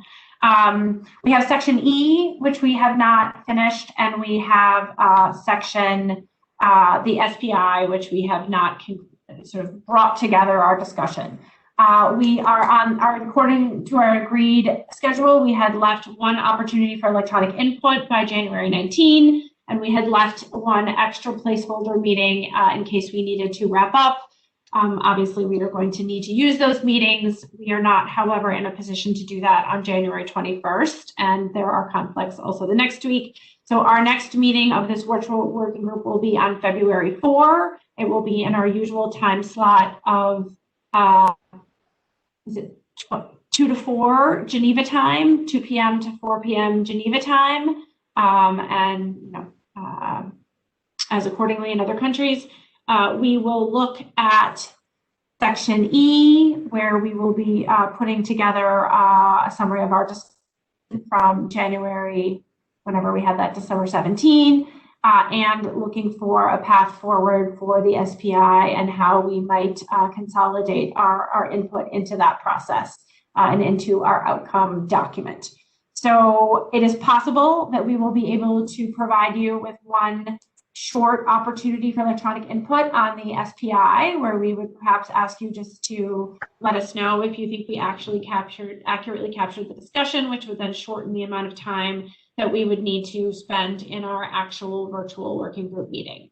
So again, sections E, section E, SPI is what we view as outstanding. We will review how to move the parking lot issues forward into the process, and we will provide our plan for the outcome document that the co-chairs need to.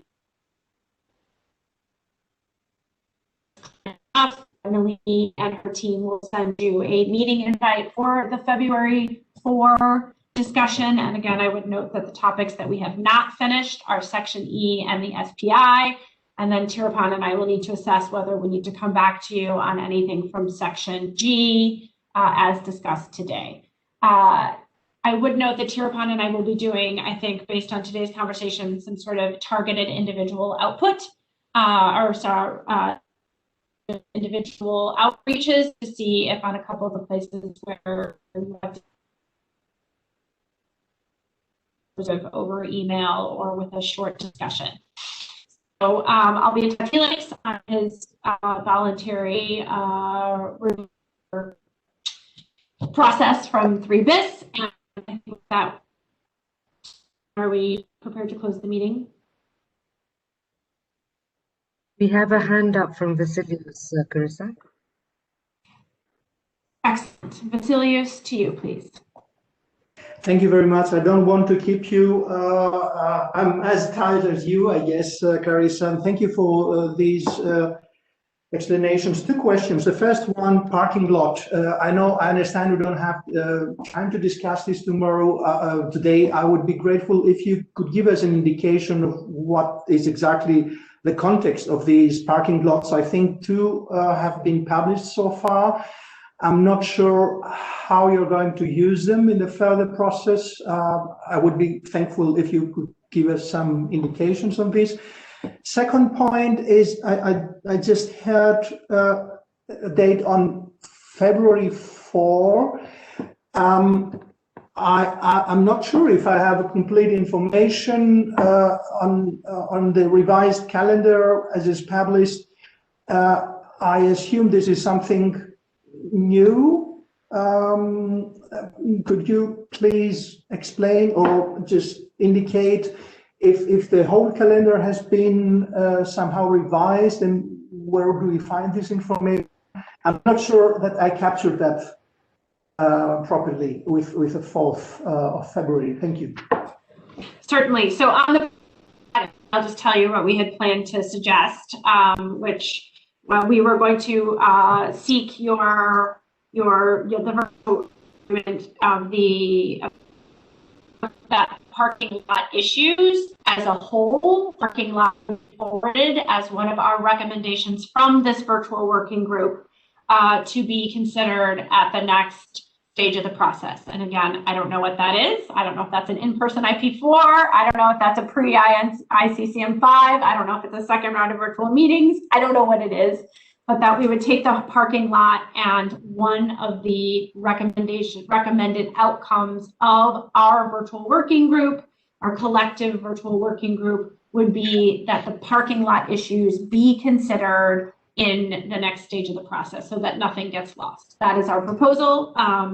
We would be, of course, in your hands on whether folks wanted to have more meetings to talk about those parking lot issues, but under the assumption that nobody wants to do that, that we wanted to be clear that unedited, as they appear in the parking lot document, our recommendation would be that the next group that discusses these sections would address those issues and that they would be put in the mandate of any contact group, virtual working group going forward. On February 4, what we're saying is that the meeting that was put on the agreed schedule for January 21st, that changed to February 4. We just need some time to catch up, to be honest, to finish our summaries, to put our proposals together for you. We need some time, and it takes time. And so, and then there's a Jeff meeting that happens the week after that then is in conflict with January 28.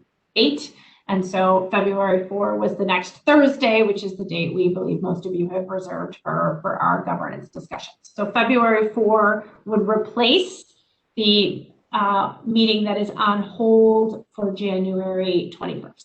Thanks. Thank you for this clarification, Carissa. Thank you very much.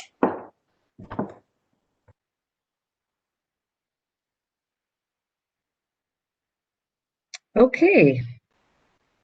There's a suggestion from Mohammed Khwaja that maybe we should have the meeting for a little bit longer, given that 2 hours, we do go over time. So we could schedule for 3 hours, and if we finish earlier, it would be, well, let's hope. Yeah.